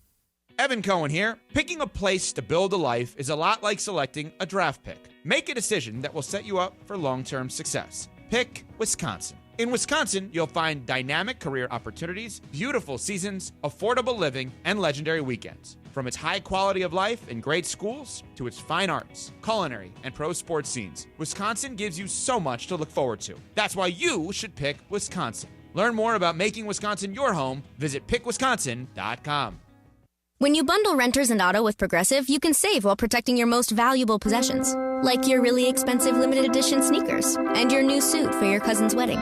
Except you never actually bought the suit because you can't stop buying sneakers. So you show up to the wedding looking like you're going grocery shopping. But hey, at least your sneakers will look good in the pictures, until you're cropped out of every last one of them. So go ahead and get Progressive, so you can save while protecting the things that matter to you. Progressive Casualty Insurance Company and affiliates and other insurers. Not available in all states or situations. And yes, welcome to the Travis and DeMarco Show. Now mornings, 9 a.m. to noon on 710 ESPN, your destination for LA sports. Let's get back to the fellas. The Travis and DeMarco Show continues right now.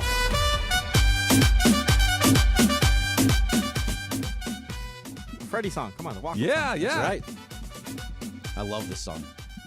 Forever Didn't he embedded pick in my this brain. Because this was a song that Ron Acuna really liked. Okay, so technically, this is not his walk-up song.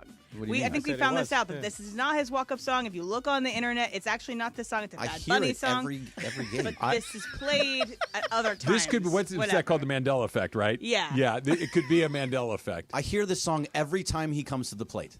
That's what I thought. I thought so too, but I remember Emily looking it up, and maybe the internet's wrong. We've That done could this happen. recently. Find a video of him coming to the plate. Get DJ Severe on the phone right now. Because Freddie's Niner welcome fan song too, by is the way. Baila Conmigo, which is not this song, right? It is. Yeah, it is. It is? Yeah. Whatever. I looked it up 2 weeks ago, and it was different. Do you remember the part where she likes to win? Right. Yeah.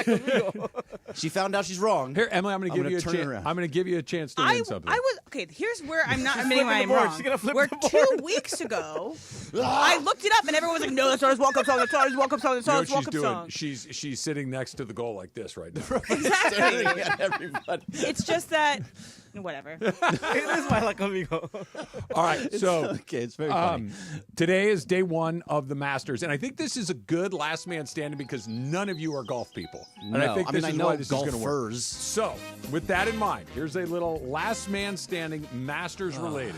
All right, no, And now I have to add a little line for Greg now. Oh, darn. I think you all have an equal chance of winning this. Okay. There are 15 golfers that have won the Masters more than one time. Oh, jeez. Most of them are very, very famous Okay, I golfers. think I got- Okay. I think I got we're three. We're gonna go this way. Jorge. See, I wrote down the golfers that I know. Yeah. So I'm gonna go with Scotty Scheffler. Scotty Scheffler is on the list. I didn't know he He's won. a I recent, didn't know. too. He's Yeah. a recent. He is the Yeah. most recent multiple-time winner. Okay. Emily Hebel. Tiger Woods. Tiger Woods is on the list. Jack Yes. Nicklaus. Jack Nicklaus is on the list. Those are the top 3 names on this list. Jorge, back to you. Are we getting? Is it just recent or No. In the history of this Ever. tournament, which is about 85 years or so, Arnold Palmer? Arnold Oh, Palmer yes. is on the list. There you Ah, go. now I'm Emily. done. Phil Mickelson. Phil Mickelson Oh, that's a is great on one. the list. Yes. Greg. I'm probably going to get knocked out right here. Fred Couples? Fred Couples is a one-time winner. Oh, come on. Fred Couples now. is not there. You are out. Jorge. Dustin Johnson?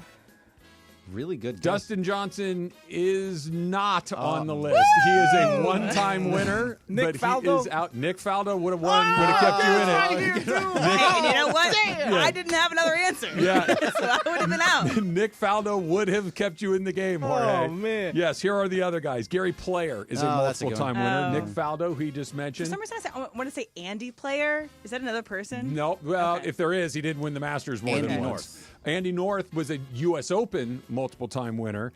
Nick Faldo, you mentioned both Bubba and Tom Watson on Okay. multiple-time Oh, I winners. had Bubba on my list. Bernard Langer, Ben Crenshaw, Jose Maria Olafable, Seve Ballesteros, Sam Snead, and Byron Nelson.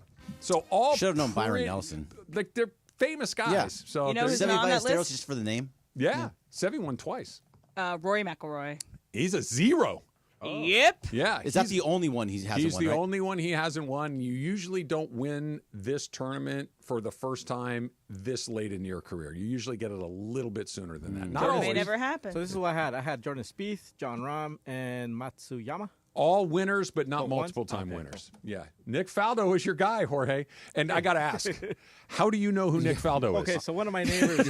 So great question. So my aunt used to live next to this guy who clearly was a golfer, Yeah. and he was a huge Nick Faldo. Oh, I'm gonna be like Nick Faldo one day. And I was Okay. like, who the hell's Nick Faldo? He's like, oh, he's just a golfer, and that's how that name stuck to me. Nick Faldo is a Yeah. 3-time Masters champion and was the winner when Greg Norman just Oh, was that the- absolutely cratered. Wasn't it like he was up by like 6 with He had a 5-shot lead and lost by 6 on the final day? on the final day. An 11-shot swing.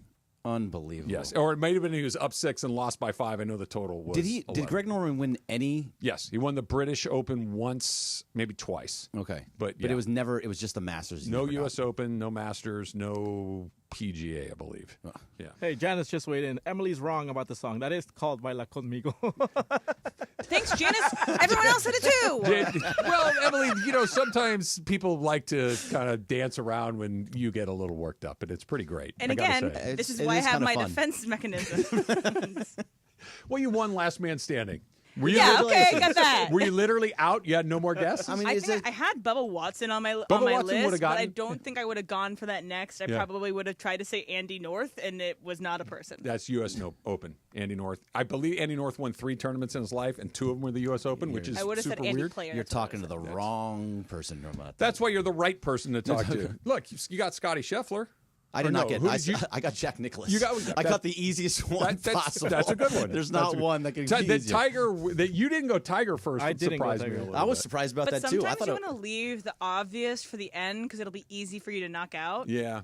Well, unless you don't get it At all. At That's all. true. That's I thought I didn't think he was going to go with Arnold Palmer. There's no chance I thought you were going to say Arnold Palmer. It's my favorite drink. It's a great drink. I love it. You know, Every if you time. pour a little vodka in it, what that even is. better. Okay, when you get That's an a Arnold John Palmer, Daly. Yeah. Oh yeah. Definitely. Do you assume the tea is sweet? I do not. I will ask. Interesting. Yeah. Because I don't want the sweet tea. Neither well, do I. that's interesting because when I go, so when I went to Florida to visit my sister's fiance was beside himself when he got in Arnold Palmer and did not have sweet tea in it. That's Because a Southern thing, when right? When I was growing up, when I have Arnold Palmer, you assume it's sweet tea. Anytime you get iced tea, it's sweet. In the South. Yes. Right. Yeah. I would if I got sweet tea in my Arnold Palmer, I'd be like, "What the hell is I this?" wouldn't. I would not drink it. Sweet and give tea it back. is horrible. I don't like it at all. It I don't is like it at all. horrible. Sweet tea and Arnold Palmer Oh, is great. No, it's Gross. bad. It's just bad. It is literally. It's one of the few things I would say. I'm sorry. This has got to go Is back. Janice going to text me and say I'm wrong about that too? Also, I like it when the waiter says, "Oh, we don't have unsweetened tea. Yes. Would you like it with sweetened?" And then Yes, and then you could yes. say, no, No, thank thanks. you. No, I'll yep. just take the lemonade Yep. or something else. Give me Yeah, unsweetened it's a bad every deal. single time. Freddie back tomorrow with the Dodgers. at least Also, Freddie's reportedly? walk-up song is Monaco this year. So, It's this. just in the song. It's this. This is the walk-up She's not song. good. She's not giving it up. She's not This going is to the song. Do you think you'll see him tomorrow? I We've only do. seen him a couple of times. I think he's only played Three? in 3 games. I think three, yeah. So he's only played him a couple times. But I do think that they bring him back tomorrow, and they kind of really need him right now. They need to lengthen that lineup. But if he's not 1,000% healthy and he's possibly can hurt his ankle again, or maybe his ribs are still messed up, whatever is going on with him, that he has all these ailments, let him sit for however long he possibly could be sitting. That's why I think if he plays, he's fine. Yes. Like But he loves to play. He wants to play through everything. I get that, but the I play every day ship has kind of already Oh, sailed. I thought you were going to say something totally different there. No. Ship. Puh. Okay. Ship. I thought you were going to go with the that, T. That has sailed. Right, yeah. The ship has sailed. And he's at a point in his career where, hey, man, I play 155, 160, 162 games. It's probably not in his own best interest. And Freddie Freeman is a team guy, and he wants to win. And I think that this will help them win. And if he's out there, I think it means that he's ready to go. Yeah, he's 100%. And it just makes me feel good. Not good. Every time Dave Roberts says, yeah, I think this guy's going to play, it means that either he's gone for the year or he's going to be back in like 3 weeks. Yeah. But he's everything he says is the opposite of what actually happens. The whole, it's not, if he says he's going to play, I will believe him because that's a necessarily fairly black and white statement that he's going to play on Friday. And he did say, barring a setback, I expect him to play. Last year, Tyler Glasnow was going to play on Saturday, and then he didn't. He went on the IL, never came back.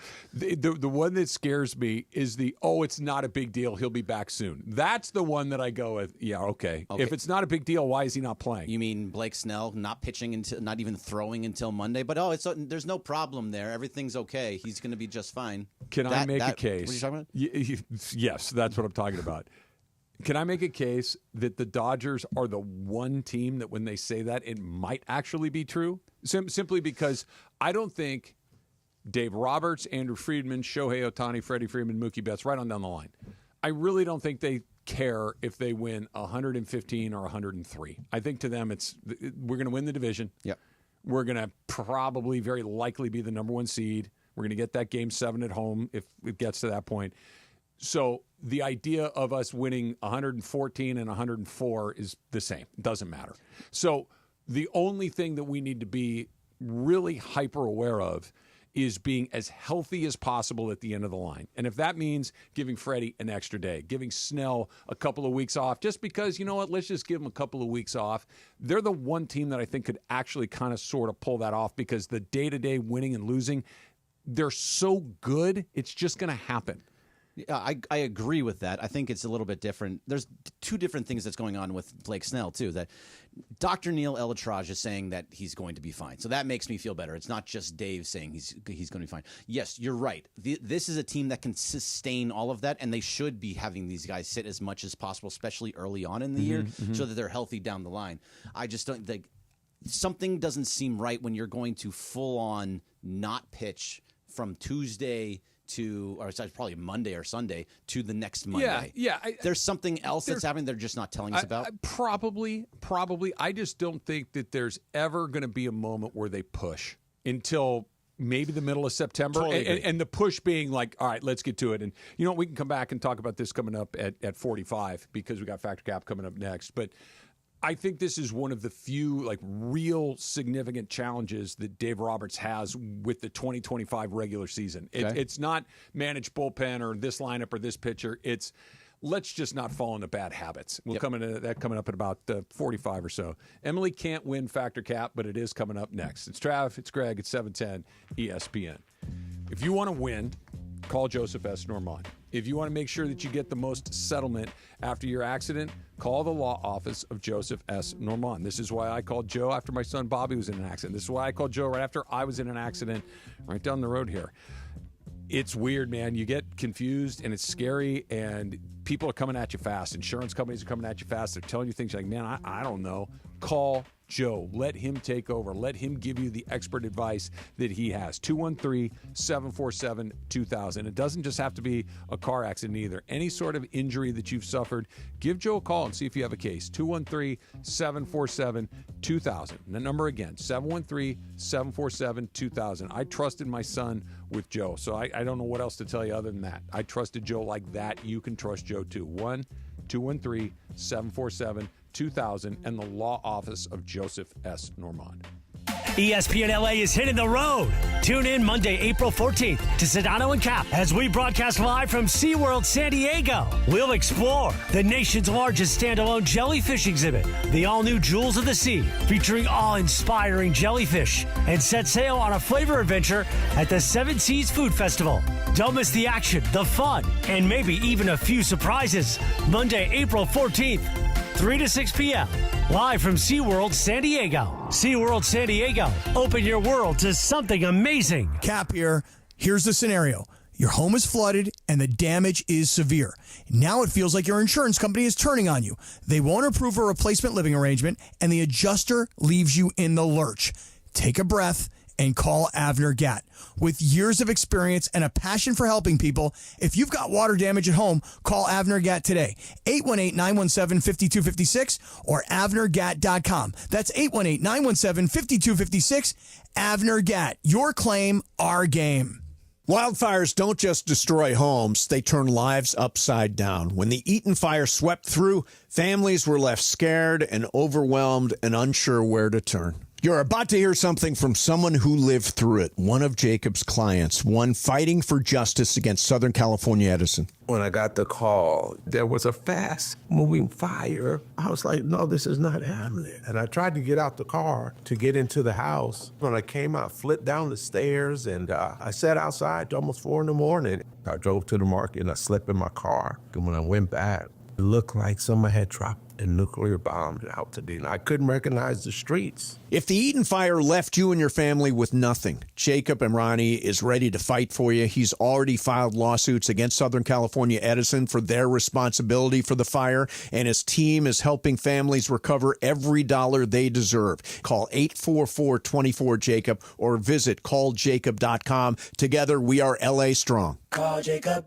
Every great team has its core players, but when the season gets tough, adding the right free agent can make all the difference. The same goes for business. At Robert Half, we found that 67% of companies surveyed plan to increase their use of contract talent to handle workload peaks and backlogged projects. With Robert Half's specialized recruiters' experience, combined with our award-winning AI, you can quickly find the skilled candidates you want. At Robert Half, we know talent. Discover how we can help at roberthalf.com/talent. Vivid Seats is your ultimate destination for basketball and hockey this season. With a game-changing rewards program and an unbeatable selection of tickets, they make it easy for every fan to watch their favorite teams and players in action. Catch every one-timer and buzzer-beating 3 live and in person from your favorite seat. Plus, every ticket is backed by a 100% buyer guarantee, giving you peace of mind with every purchase. Don't miss out. Visit vividseats.com or download the app today. Vivid Seats, the official ticketing partner of ESPN. Here we go. It is Factor Cap time. Factor Cap on the Travis and DeMarco Show. Each weekday around 10:30, producer Emily serves up what's going down, and fun and frivolity ensues. Special thanks to the law offices of Joseph S. Normand for making Factor Cap possible. It's Joseph S. Normand. It's Factor Cap on the Travis and DeMarco Show on 710 ESPN. And if you've been hurt in an accident, let me help you. Call my office at 213-747-2000. That's 213-747-2000. Let's do it. Factor Cap right now. Take it away, producer Emily. Welcome to Factor Cap. Thanks, Joe. Hi, guys. Guten Tag. Annyeonghaseyo. Is that right? That's hello in Korean. Yeah. All right. DeMarco I don't want says to say no. one of you guys is wrong because you both did not say the same said thing. No, Yeah. you just say it really fast. Okay. And say, oh, say, oh. Okay. It works. Sure. It's Maybe the one that lives annyeonghaseyo. with a Korean woman for a long time. Maybe it's more correct. I know you're. He is more correct, 100%. Okay. Yeah. This is another version that I was told. It's like the difference between like good morning and what's up, y'all? Like they're both English, but it's like they're different. A little different, yeah. Right. How's it? How about that one? Yeah. How's the Hawaiian version? How's Anyway. it? Let's go there. Before we get into all of my statements, I want to play this. So it's from a movie that meant a lot to me, and still means a lot to me. Holes, the Disney movie Holes. I loved that movie. I read the book. I didn't see the movie. Very different. Okay. So when Jason Kidd is talking about the Curse of the Bambino Right. and everything like that, the entire time you guys were talking about that, all I could think of was this from Madame Zeroni. If you forget to come back for Madame Zeroni, you and your family will be cursed for always and eternity. So that's the Dallas Mavericks. They are going to be cursed until they have to carry some sort of zero up the mountain. Another Luka up the mountain. What was the last name that meant like? Zero. So, no. Stanley Yelnats. Yelnats, yeah, Yelnats. There's like a curse on the Yelnats name. It's the It's same. backwards, Yeah, right? Backwards Stanley and forwards. Yeah, yeah. It's whatever, all that stuff. And that was Eartha Kitt, by the way. I didn't know until I was today years old. Anyway, I'm going to play a sad Mavs fan right now. She is dressed in full Luka garb, is obviously beside herself, and she's being interviewed by a local news reporter. So this is a sad Mavs fan yesterday. When was the last time you saw him? When he was with us. And I'm devastated. I don't like the Lakers. I don't like LeBron. I'm kind of sad. But I wanted to see my mans. So she's talking about Luka, obviously. She wanted to see her mans and is contemplating the idea, will she root for Luka on the Lakers? Are you rooting for the Lakers or you're just rooting for Luka? So my statement is, you would root for another team because your favorite player was traded to that team. So whoever your favorite player is, you would root for them on the next team. Travis Fettercap. Cap. I can speak to it firsthand, right? Like, you guys all know who I talk about my favorite player, right? My favorite Dodger of all time, Fernando Valenzuela. Mm-hmm. He played for the Padres, played for the Angels, the Orioles, the Cardinals. Like, he bounced around a little bit later in his career. I didn't root for any of those teams. Nope. I like Fernando Valenzuela. I wanted him to have success, but I was never going to root for those teams. Never. No. Okay. Once you're gone, you're gone. And it sucks, but you're gone. So it's Cap, but there are also circumstances. Like if Kobe got traded to the Charlotte Hornets, let's say, I'd be like, okay, I'll root for Kobe over there. But if he got traded to the Clippers or the Celtics, no, absolutely not. But do you become a Hornets fan in that scenario? No, I do not. Yeah. I just watch Kobe and see like, okay, he's doing well. No, that's I don't great. wish ill will when they leave, but I'm never going to like root for the other team. No, I am fully on the page of it's the name on the front of the jersey and not the name of the back of the jersey. So I am a Laker fan. I am a Dodger fan. I am a Kings fan, Bruin fan. It doesn't matter. If you're no longer here, you're not on my team anymore. This might be sacrilegious to say, so let that be what it is. If for some reason Vin Scully was the voice of the Padres, oh God, would you listen to Padres games? No, I wouldn't. I mean, and as much as I Like if you adored Vin went Scully, from one to the other. like no, I don't care about the results of Padre games. As great as Vin Scully was at what it is that he did, I don't. The Padres winning or losing, it doesn't mean anything to me. I'm not invested in it. No, absolutely not. It's, Yeah. like I just love the voice, so I might listen to like, ooh, just to hear his I'll voice. wait for him to call the World Series. Yeah, exactly, Yeah. exactly. But no. Rest in peace. All right, Jorge. I guess in my case it's a little different because this guy played for. I'm talking about David Beckham. He played in Manchester United, which is a different league from Real Madrid. So I guess I have, and plus I like both of those teams. So it's a little different just because they're different countries. Could one of those teams have broken the other team's heart? Is there a scenario where they play each other in a meaningful? Maybe in a Champions League. Okay. But it's not as often. Yeah. It's different. It's different leagues It's though, so different. you're going. It's I'm rooting for the player more than the team at that point. right. So last night, Max Christie was wearing 00 on his jersey for the Mavericks. And I hate seeing 00 on jerseys. I know you guys all care about jerseys a lot, and I just can't stand a 00 on a jersey. I think it's a stupid use of space. My statement is, a 00 is worse than a singular 0 on a jersey. Bergman, Patrick Cap. It's Cap. I don't like either of them. I don't like 0 or 00, but if I'm looking at the numbers, I like 00 better than I like 0. It's just more pleasing to the eye, and zeros are just weird in general, but no, 00 is better than 0 in this case. Travis. I agree with everything he said. Like 00 is visually okay. I just don't like that somebody chose that as their thing. Right. Just a 0 is visually displeasing. I don't like that at all. And have you coached any of like Riley's teams at any point in your life yet? I coached a kids basketball team. It was a boys basketball team for a little bit. Okay. We always had this little thing when you would get your team, before you knew any of the kids, you knew which kid was going to pick 0. Yeah, right. You knew it. And it was always the same kid, and it was always the least popular kid, and the kid that you just were like, this kid's going to pick 0. Watch this. I'll take 0. Yep, there you go. It's a very specific choice. I didn't like looking at Jack Flaherty with the 0. Doesn't Dodger. It just doesn't look right. That violates like 10,000 different So many rules. different rules. You can't Totally be a agree. single digit. You can't be a 0, and you really can't be either of those things if you're a pitcher. No, doesn't look right. So maybe mathematicians will disagree with me, but I don't care. But to me, the idea 00 isn't a number. 0 is a number. 00 isn't a number because 00 usually follows something else. It's usually 0.00 something or 100. 00 isn't a number. That's why it makes me mad. Jorge. I hate it. I'm gonna go Cap. I mean, I don't mind seeing 00s. Mexican League, the soccer league, they're doing triple digits now. See, now that That's too much. Like a No, I don't like referee that. in No, the no, no. NFL? Yeah, No, so no they're going triple digits. Now coming in, for number 22. I mean, for subbing out 00. Now we got 135. It's like, dude, No. that's No. it's dumb. I'd rather have 00 than triple digits. I'd rather have an ad on the chest, which I'm coming around on just because it's just ubiquitous. Like when it's just the, a little. The small one little doesn't patch. like I'm talking like a soccer jersey where it says Emirates. BMO. Oh, yeah. That's like, dude. No, I want the team name to be the biggest thing. I get it's commerce. We got to make a living. What but if the ad is crest over your heart. OnlyFans? buckle up? I mean, I'm sure we're getting close. I mean, Okay. they do recipes. One last thing for you. It could be whatever you want. It Exactly. doesn't have to be anything. So let's all pretend that we have a regular corporate job where it's mostly emails and meetings, and you have to bring your laptop I'll never everywhere. You can work answer. from home. It's me right now. I was going to say, Greg, imagine it's yesterday or tomorrow. But you want to go to a daytime baseball game. You want to go to see the Dodgers at 1 p.m. on a regular old Thursday. Mm-hmm.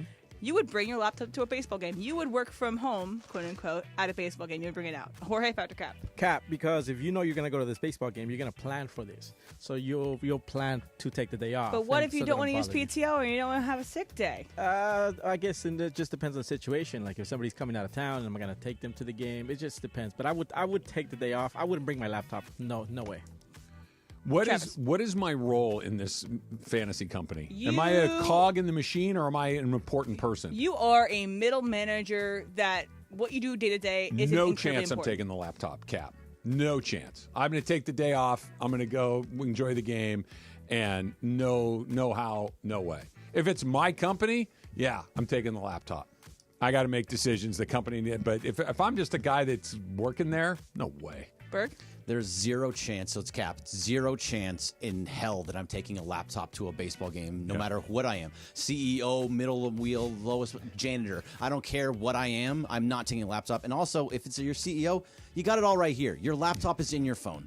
You can answer emails from your phone. You can look up things on your phone. You can get your Google Sheets on your phone. So this is essentially a cheat code to your laptop. And that is the peak of CEO behavior, is to have all of your emails sent from iPhone. Like, I know that, Mark Cuban, he responds to people often on your email. Like, if you email Mark Cuban... He'll respond to strangers. Exactly. He'll respond to strangers. If you email him, he will respond, and usually quite quickly. Yeah. And it's always on his phone. So I think that's the height of CEO-ship, is if sent from iPhone often. It's good. It's a flex. It's a flex. I delete I'm that on the road. I delete that on my phone. I wouldn't know how to do that if you gave me a million years to figure it out. Other than just erase it? You can erase it, or you can go into settings. Yeah, on that's your too complicated signature for setting. Travis. Hey, Greg, this is a question that was brought up last time when Laura was... Do you text by telling Siri to send a text? Absolutely not. I hate talking into my phone like that. I do it if I'm driving. I'll be like, text Mom, yes. I'm on my way. Never text The while I'm driving. only time I voice text, and it's not driving, is when I'm out exercising or walk and I use my watch, because I don't bring my phone.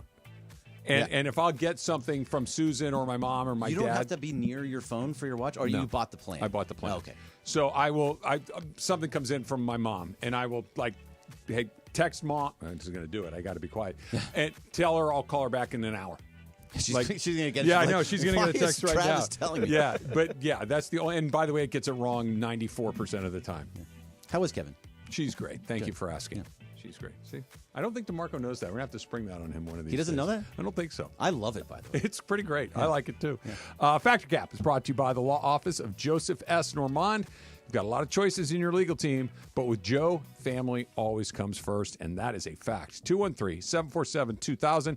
That's the law office of Joseph S. Normand. You can go online at normandlegal.com.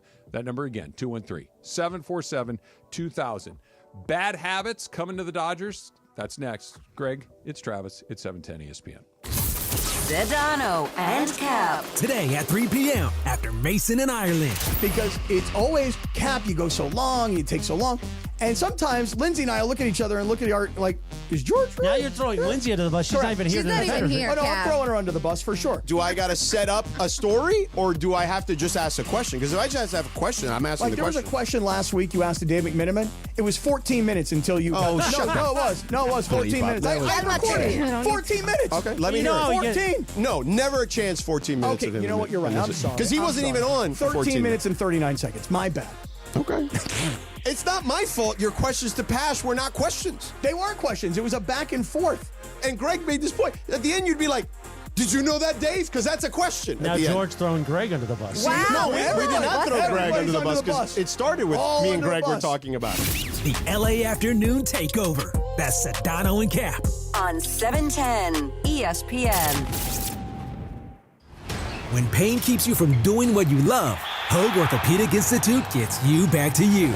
We are ranked number 18 in the nation and number 1 in Orange County for orthopedic and spine care by U.S. News and World Report. From the surf to the green, our world-class doctors are there, which is why more Californians choose Hoag Orthopedic Institute for orthopedic and spine care more than any other hospital. At Hoag Orthopedic Institute, there is no one better at getting you back to you. Proudly founded by premier physicians in partnership with Hoag. Learn more at HoagOrthopedicInstitute.com.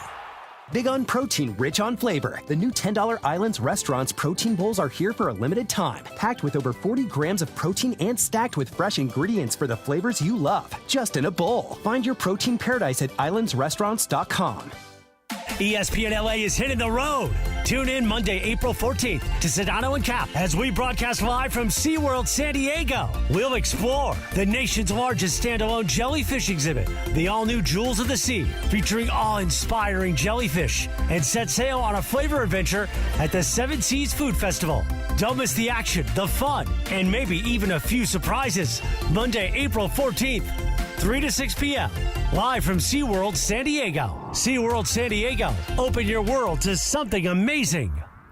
This PGA Tour moment is brought to you by True Green. Leading by one stroke in the final round of the 1958 Masters, Arnold Palmer plugged his tee shot on the par 3 12th. Palmer felt he should get relief, but the rules official told him to play it. He did and made a 5. He also played another ball and made a 3, and would let the committee determine which score would count. When he reached the 15th, he was told his 3 would count. A critical decision as he won by one stroke. True Green, the official lawn care treatment provider of the PGA Tour. A great lawn is like a great sports team. It takes expertise and a little extra care to really stand out. That's where True Green comes in. They're the official lawn care treatment provider of the PGA Tour, so they know a thing or two about keeping grass looking like a fairway. It's more affordable than you think, and they'll even match any competitor's price. Plus, True Green backs it all up with a satisfaction guarantee. Head to truegreen.com today. Let the pros do the work while you sit back and enjoy the results. Limited time offer. Restrictions apply. See site for details. And yes, welcome to the Travis and DeMarco Show. Now mornings, 9 a.m. to noon on 710 ESPN, your destination for LA sports. Let's get back to the fellas. The Travis and DeMarco Show continues right now. Quick little Masters update. Colin Morikawa, Scotty Scheffler, and Tyrrell Hatton. Who? Tyrrell Hatton and Justin Rose. He just popped in there, too. All tied at 3 under par. Day one of the Masters. Both Morikawa, Scheffler, and Hatton are on their second 9. Wow. Whereas Rose is still on his first 9. What are the patrons saying? They're excited. The patrons. But muted because no running at Augusta. That's the other thing. No running. Okay, but what if someone's chasing me? Then they will. Here's the thing. Don't worry because the Pinkertons will get the guy chasing you. Yes. And also, you're not allowed in because you're female. So No, there's that part. That's not true. She can be a guest whenever a member would like to invite her as a guest. It's just she wasn't allowed to join until very recently. I did just see an LPGA golfer come to the ESPN set, but it was a guest of a male employee of ESPN, I'm sure. Sure. No, look, I'm not defending them. I'm just saying that it's pretty. It's fun. Tyrrell Glenn Hatton is an English professional golfer. Yes, he is. He played on the European Tour and now the PGA. And he's tied with Justin Rose, Scotty Scheffler, and you picked Morikawa in the pool? I picked Morikawa for mythical money with Mason Ireland. Yep. Morikawa. The heavyweights at the top. Morikawa and Scheffler and what's his face? Under. Rory plays a little bit later today.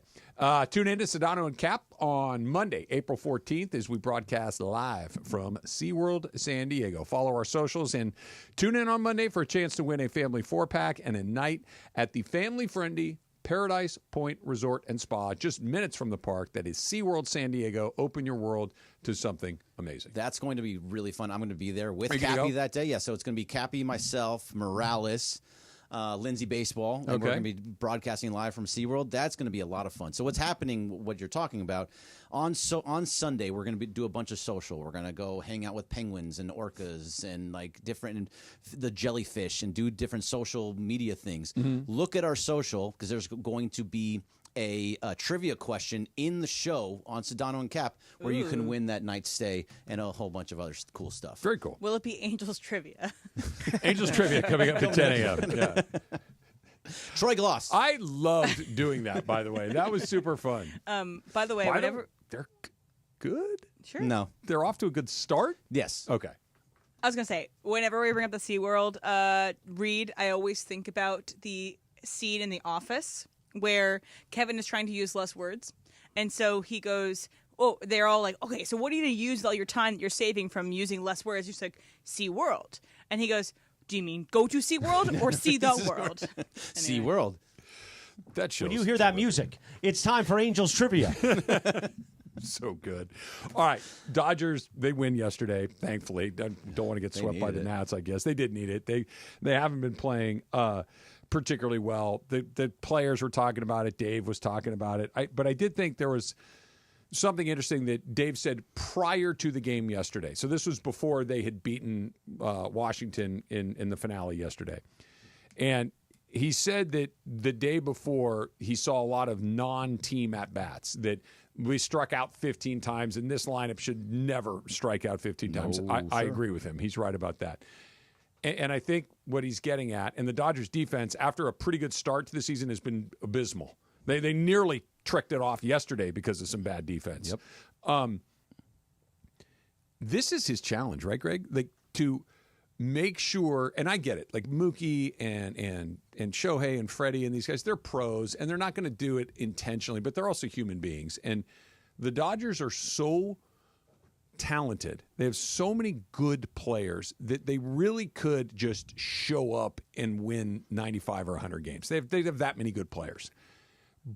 But I think what you're seeing with what Dave's talking about with the defense, you can fall into bad habits. They're what are they? They're 10-4? 10-4. Yeah. 10-4 and have played not very good. No, they could easily be 4-10. Easily. And you wouldn't be surprised. But they're not. Right. They're 10-4 because Mookie's gotten some big hits. Shohei's gotten. They've just Teoscar's been hot. They're pulling games out.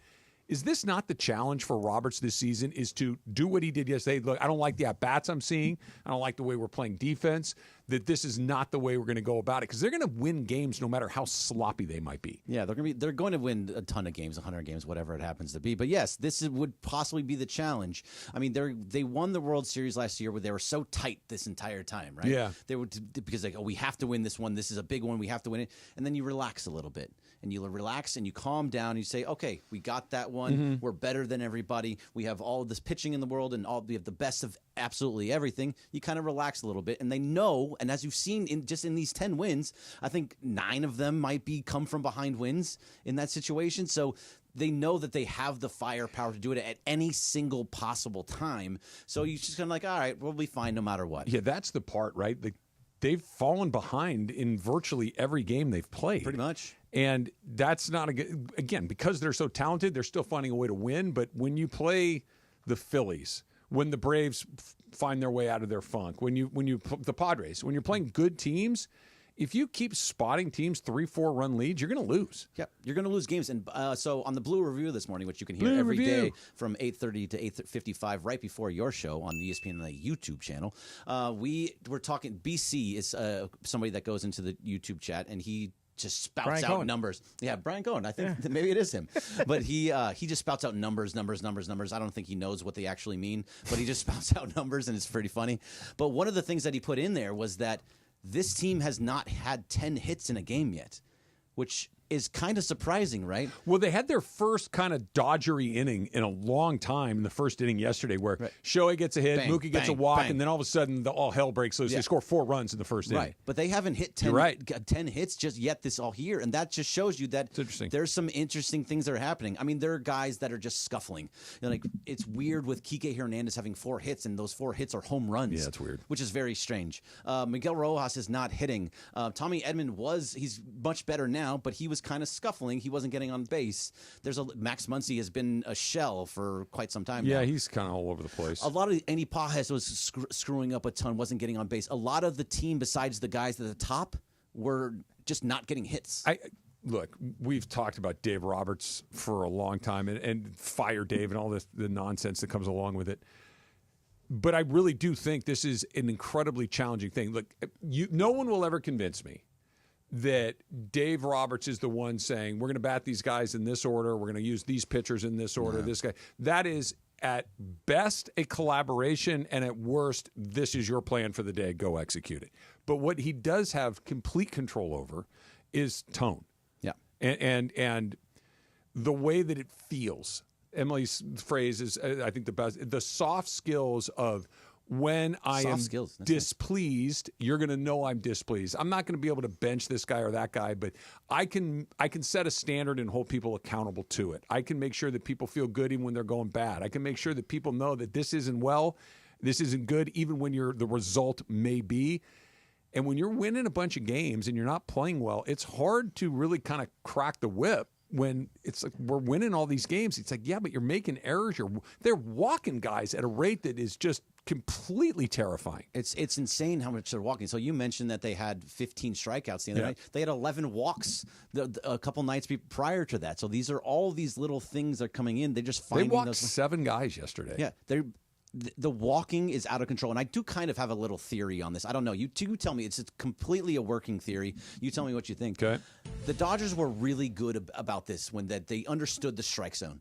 They understood so that they would just wait and be patient, and a lot of the pitchers that the Dodgers have now, besides Tyler Glasnow, they don't have that pitcher that just attacks the strike zone. Everybody kind of throws off-speed pitches, those splitters that you're trying to get them to chase outside the zone. And so all these pitchers are pitching outside and trying to get you to chase, and the rest of the league is saying, hey, they don't want to throw to the strike zone, don't swing. Maybe. And they're kind of catching up to that. Maybe. The problem is all the guys that they have are awesome. Oh, no, they're great. And there's, other than Sasaki, none of them are unproven commodities. They've all had success in the major leagues. And Glasnow, Snell, Yamamoto a little bit less because it's only his second year. Their style, it works. So Blake Snell is a guy that has guys on the base pretty consistently. Yeah. He walks guys. He works the edges. Yamamoto, he can walk a bunch of dudes and give up home runs because he does the same thing. He does attack at times, but he has that splitter that is completely out of the zone. He has pitches that are outside the zone. Dustin May has that wild throw that can go from one side of the plate to the exact opposite. So if you don't swing at some of these pitches, you're going to walk more often than not, and that's putting guys on the base pass. Then they're stealing at a high rate. It's just there's things that are happening that it seems people are being patient against the Dodgers, and that's what the book is on them. That's fine. Be patient. I will take my chances with all of their guys, other than Sasaki, have gotten guys out at the major league level. I'm not. They will, because if they all of a sudden guys are laying off, they're going to start to attack the strike zone, and then it opens the strike zone up again. Sure. This is just kind of the ebb and flow of batter-pitcher confrontation. It's early season right now, so this is why it's a working theory. Yeah. But it does seem that every single team that the Dodgers play right now are being patient and taking the walks. Yeah, but some of them aren't like near misses. Like some guys are missing by a mile. Well, Sasaki was all over the place for most of the time, but it happens. It's happening also. You know who else it's happening to? Blake Trinan. He's starting to walk guys too. Yeah, I mean it's early in the season, Sure. and I'm not worried. I'm 100% okay. That guy has a ball that moves 5 feet sideways. Yeah. You try to fit it through a 17-inch hole. You know what I mean? It's really sometimes when he's Same not, with Dustin May. and he's not sharp yet. He will be. No, it's not worry. It's the habits. It's the habits. It's the habits. And the at-bat habit and the defensive habits. If he doesn't win the World Series, Jorge. They stink at defense. No, they're legitimately not very good. Okay, another point that came up, everybody's out of position. Yeah. Everybody's playing the Freddie out of position. thing had like a cascading Yeah. effect. That's and by the way, they got a right fielder playing shortstop. Yep. Which it doesn't look great so far. No, well, okay. He's sick. A lot of things going on, but he's a right fielder. He's not going back to right field. I don't think so either. He'll go to second. I think he can go to second. I hope he does because it changes the math dramatically. Of course, he's one of the best right fielders in the game. Maybe I think best. 6 Gold Gloves. Yeah. He's got a lot of stuff coming up. All right, NFL draft around the corner, just a couple of weeks away, and I keep hearing quarterback, and the more I hear it, the more I like it. It's coming up next. It's Trav. Greg's in for DeMarco on 710 ESPN. Hi, it's LeBron. The Lakers play here. 710 ESPN. KSPN, Los Angeles. A good karma brands radio station. So Mark Real from Real Fathers writes, I always say on the air, you have to have the right family law firm that is going to get you the happiness you deserve and the justice you deserve.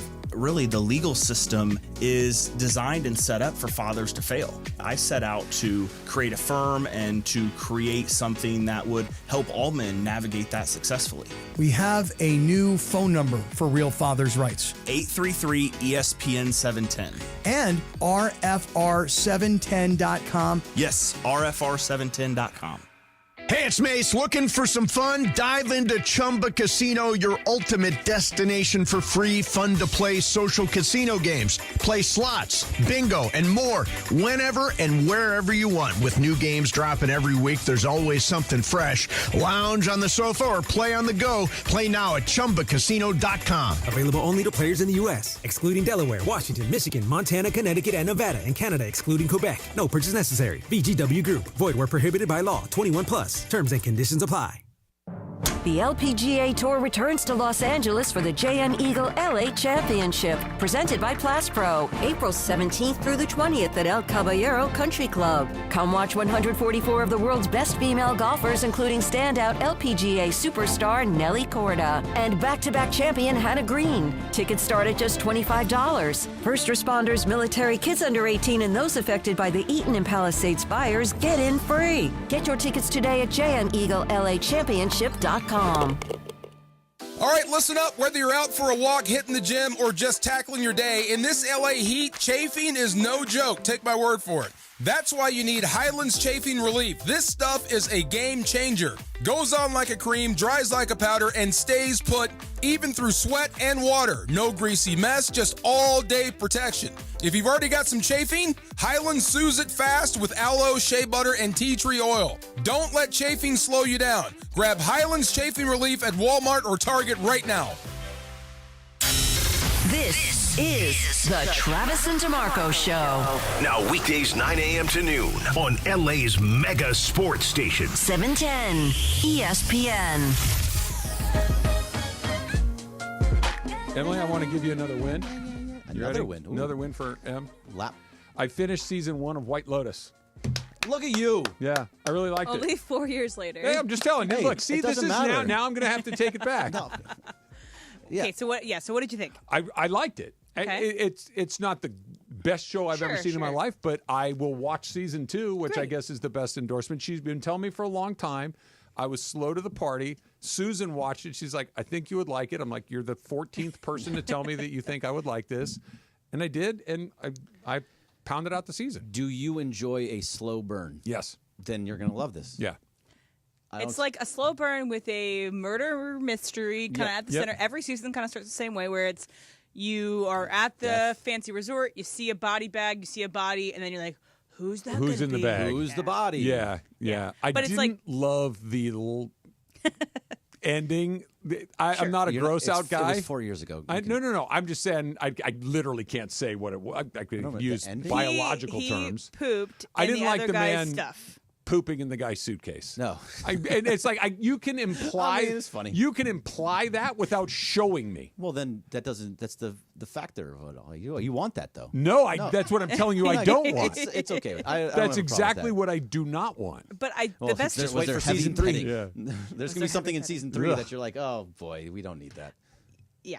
I do. I like a show where everybody is an irredeemable scumbag. That's fun. And they're all fully realized, and you might have met this person in life. Like that's to me, it's like almost every person in this is someone that I am like, I kind of know who this person is, and it's really well written. Was there heavy petting? There is in every season in of every White Lotus. season. Yes. Let's just say Season 3 has some specific heavy petting.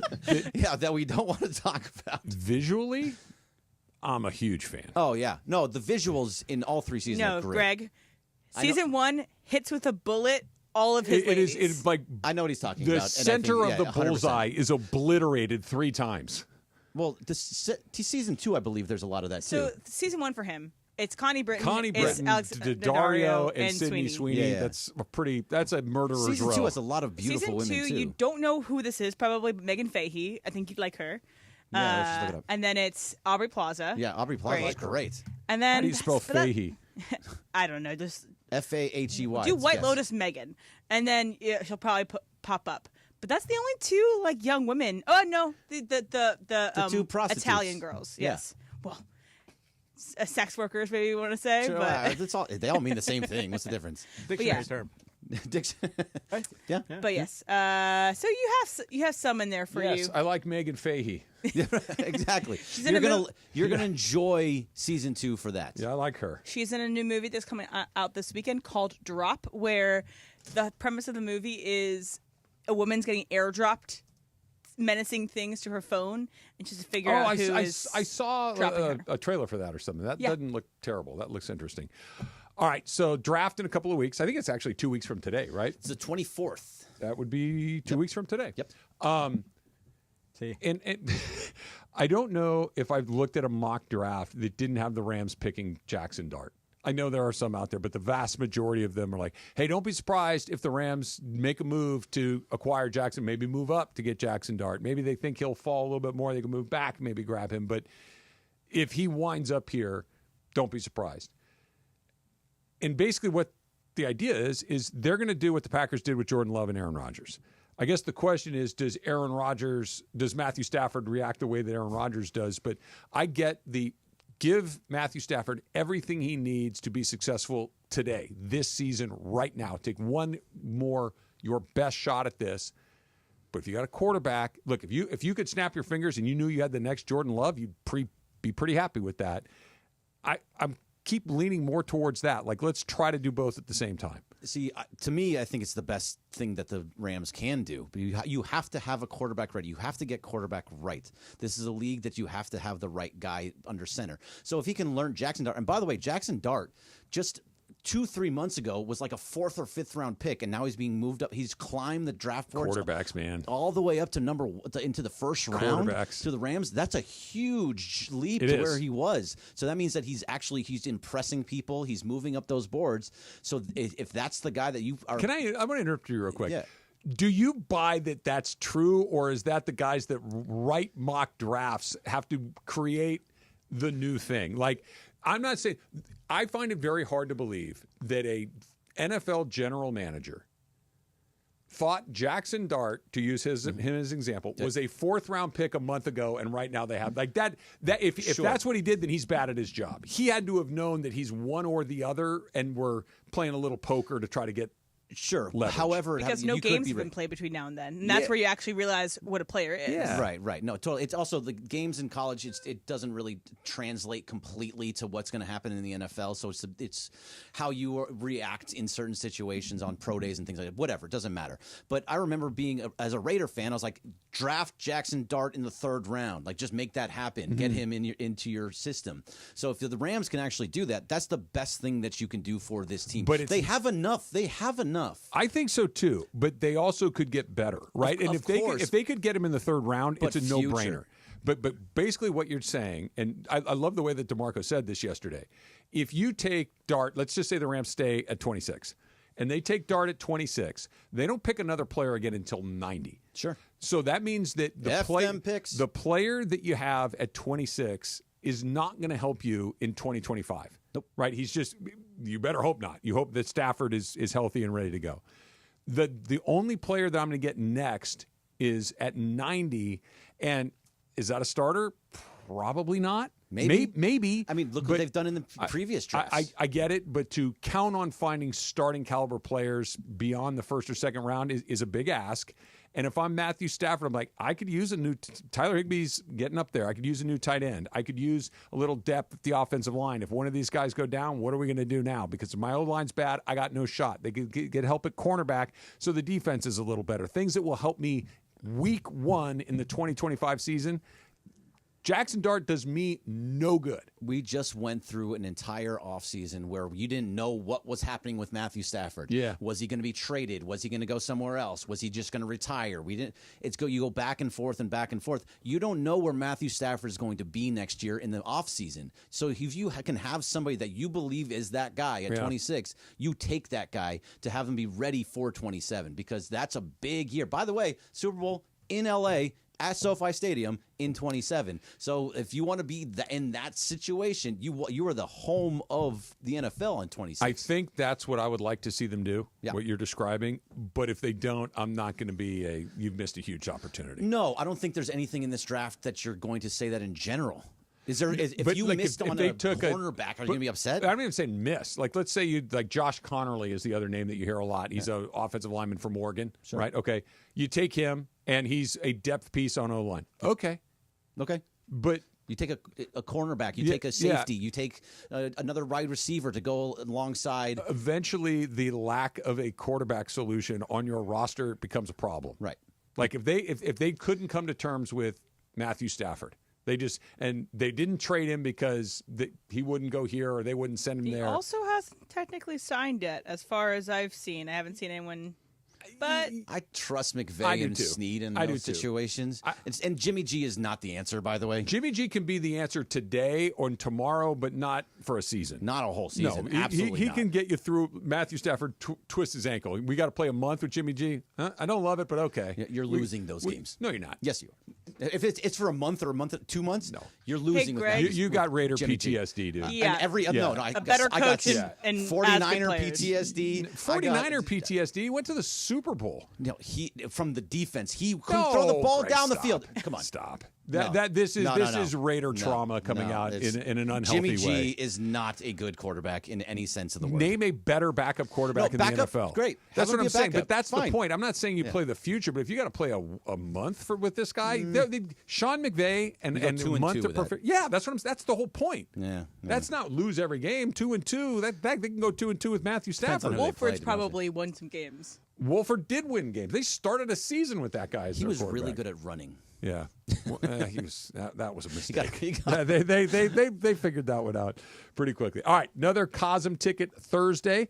Party with the Kings at Cosm, Los Angeles this Monday. Call 877-710-ESPN. Let's make it right now. Caller number 7 will win a 4-pack of tickets to the Kings and Oilers watch party on Monday, April 14th. That is at 6:30. Limited tickets available through Cosm.com or the Cosm mobile app. Call in for your chance to win only from 710 ESPN. An emotional return for Luka last night in Dallas. Great night for Luka, and maybe even a better night for the Lakers. That's coming up next. It's Trav. Greg's in for DeMarco on 710 ESPN. Mason and Ireland. Can you do a cartwheel, John, if you were pressed? I used to be able to, but I haven't done it in so long. I've not done a cartwheel in a really long time. I'm sure I can. The biggest show on the radio, weekdays at noon. On 710 ESPN. At Children's Hospital Los Angeles, we're a nationally recognized leader in pediatric care, honored by U.S. News and World Report as one of the best in the country. Here, we achieve amazing breakthroughs that change lives. From groundbreaking cancer therapies that offer new hope to young patients, to advanced heart procedures that save lives, we partner with families to conquer challenges and achieve extraordinary outcomes. Choose the best care for your child at chla.org. Hey guys, it's Sedano. Los Angeles International Airport's People Mover trains begin rolling early next year as part of LAX's ongoing investment to transform and improve your travel journey. The People Mover train will quickly move guests between all terminals, the new consolidated rental car center, metro trains and buses, economy parking, and a kiss and fly lot. The trains will make it simple and fast to get to your LAX destination in 10 minutes or less. And trains depart every 2 minutes, beginning in early 2026. Learn more on this website, lawa.org/ESPN. Hey guys, it's Cappy here for Prize Picks. I love Prize Picks, man. I've been talking about Prize Picks for years. I play it literally every day. Prize Picks is the best place to get real money sports action. We have over 10 million members and literally billions of dollars in awarded winnings. Prize Picks has made daily fantasy sports accessible to all. You just pick more or less. I mean, it's really that easy on at least 2 players, and you've got a shot to win up to 1,000 times your money. So run your game all season long with Prize Picks. And here's the best part. It's springtime, right? Baseball season is officially underway. Don't miss your chance to add your favorite players from baseball into your Prize Pick lineup. So whether it's strikeouts, RBIs, it could be first inning runs, you take your pick of more or less, and you can win up to 1,000 times your money. Download the Prize Picks app today. Use the code CAPPY, K-A-P-P-Y. You're going to get a $50 bonus when you make your first $5 lineup. That's CAPPY, K-A-P-P-Y. Download that Prize Picks app. Prize Picks, run your game. SoFi Personal Loan is here to help you achieve something once thought impossible, overcoming high-interest credit card debt. Walk the tightrope of your finances with one low, fixed-rate monthly payment, no fees required, and as soon as the same-day funding. That's right, pull off your own debt-defying stunt with a SoFi Personal Loan. Visit SoFi.com/trick to learn more. Loans originated by SoFi Bank, N.A., member FDIC. Terms and conditions apply, NMLS 696891. I had the worst dream last night. You were in a car crash, and the kids and I were on our own. We had to move out of the house because I couldn't afford it anymore. That's awful, hon. My brother got life insurance from Ethos, and it only took 10 minutes. And he got $2 million in coverage for around $2 a day. It's all online. No medical exam. He just answered a few health questions right from his house. Ethos, here we come. Visit ethos.com/game. That's ethos.com/game. Sample rate is a 10-year term life policy for 35-year-old healthy, non-smoking male. Billed monthly. It's the Travis and DeMarco Show. Travis Rogers and DeMarco Farr. You want to make friends? You buy a round for the bar. Yeah. Luka did that with parking. I thought that was fantastic. Terrific. Yes. The Travis and DeMarco Show rolls on. On LA's mega sports station, 710 ESPN.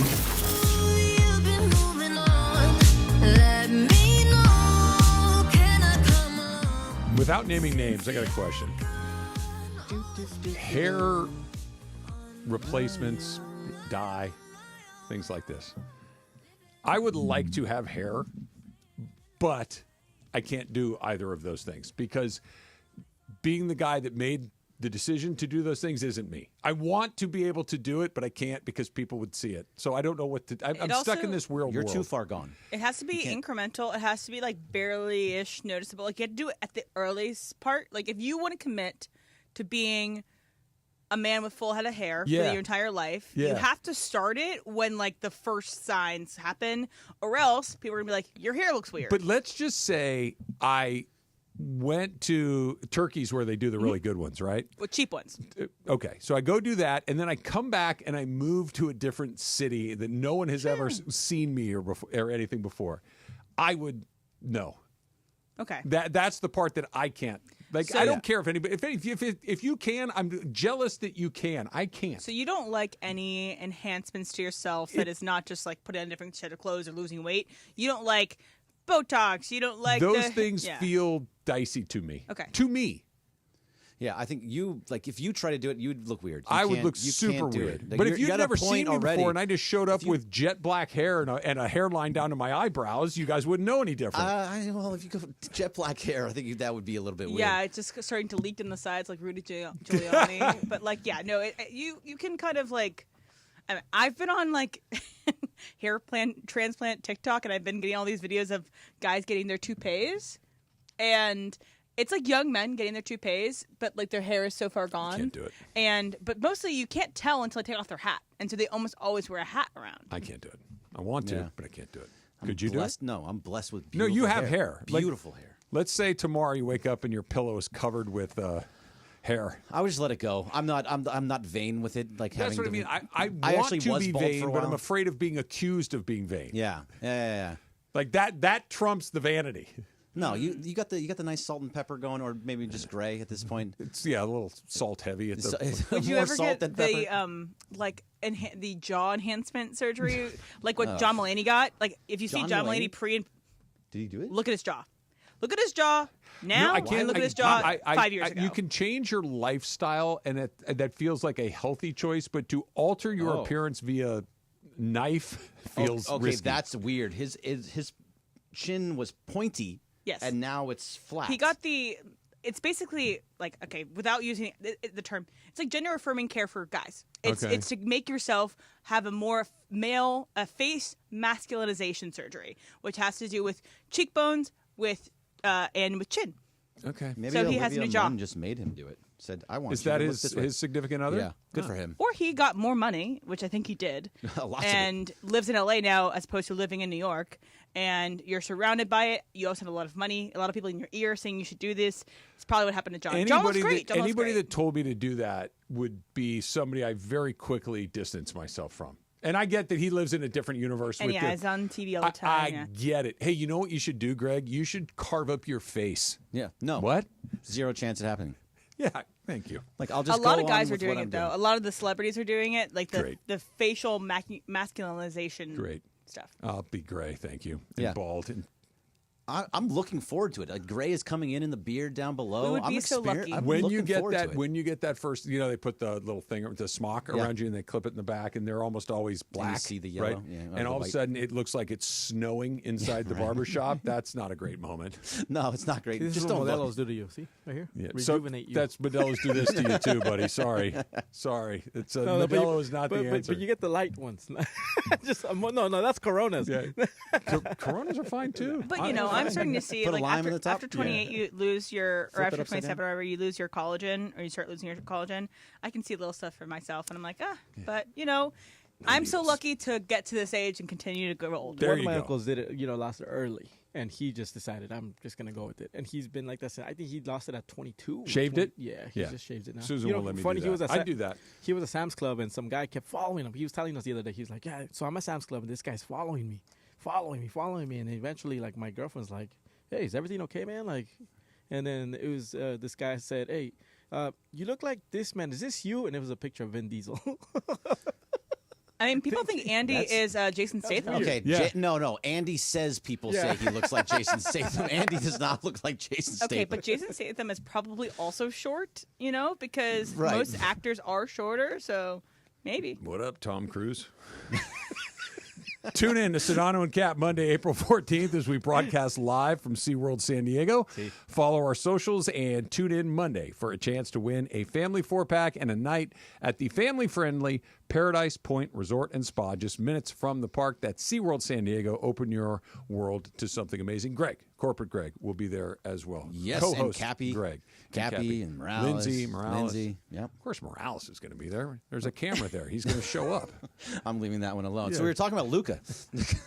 This is breaking news to you that Chris likes to be the center of attention? No, not in the slightest. I was going to say, this is I'm the, quite the aware. first time to hear It was this. Cappy and Bergman, and all of a sudden it's Cappy, Bergman, and Morales. Right. That's how it works. That's how it It's works. fun. It'll be fun. You got to tell the Penguins he almost died. 11:23. That's right. That's right. All right. So Luka was terrific last night. Terrific. I thought the Lakers were really, really good. And maybe the execution was, a little spotty here and there, but generally speaking, pretty darn good.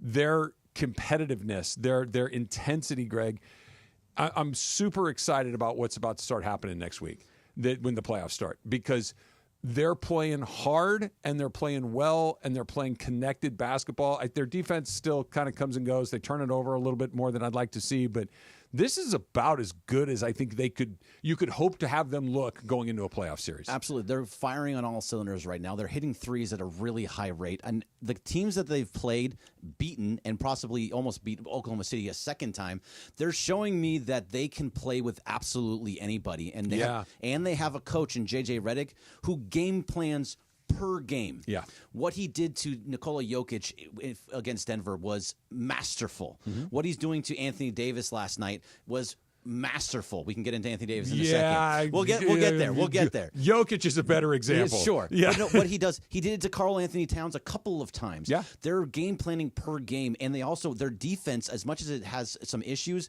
when DFS or Vanderbilt are on the floor, they are very, very tough defensively.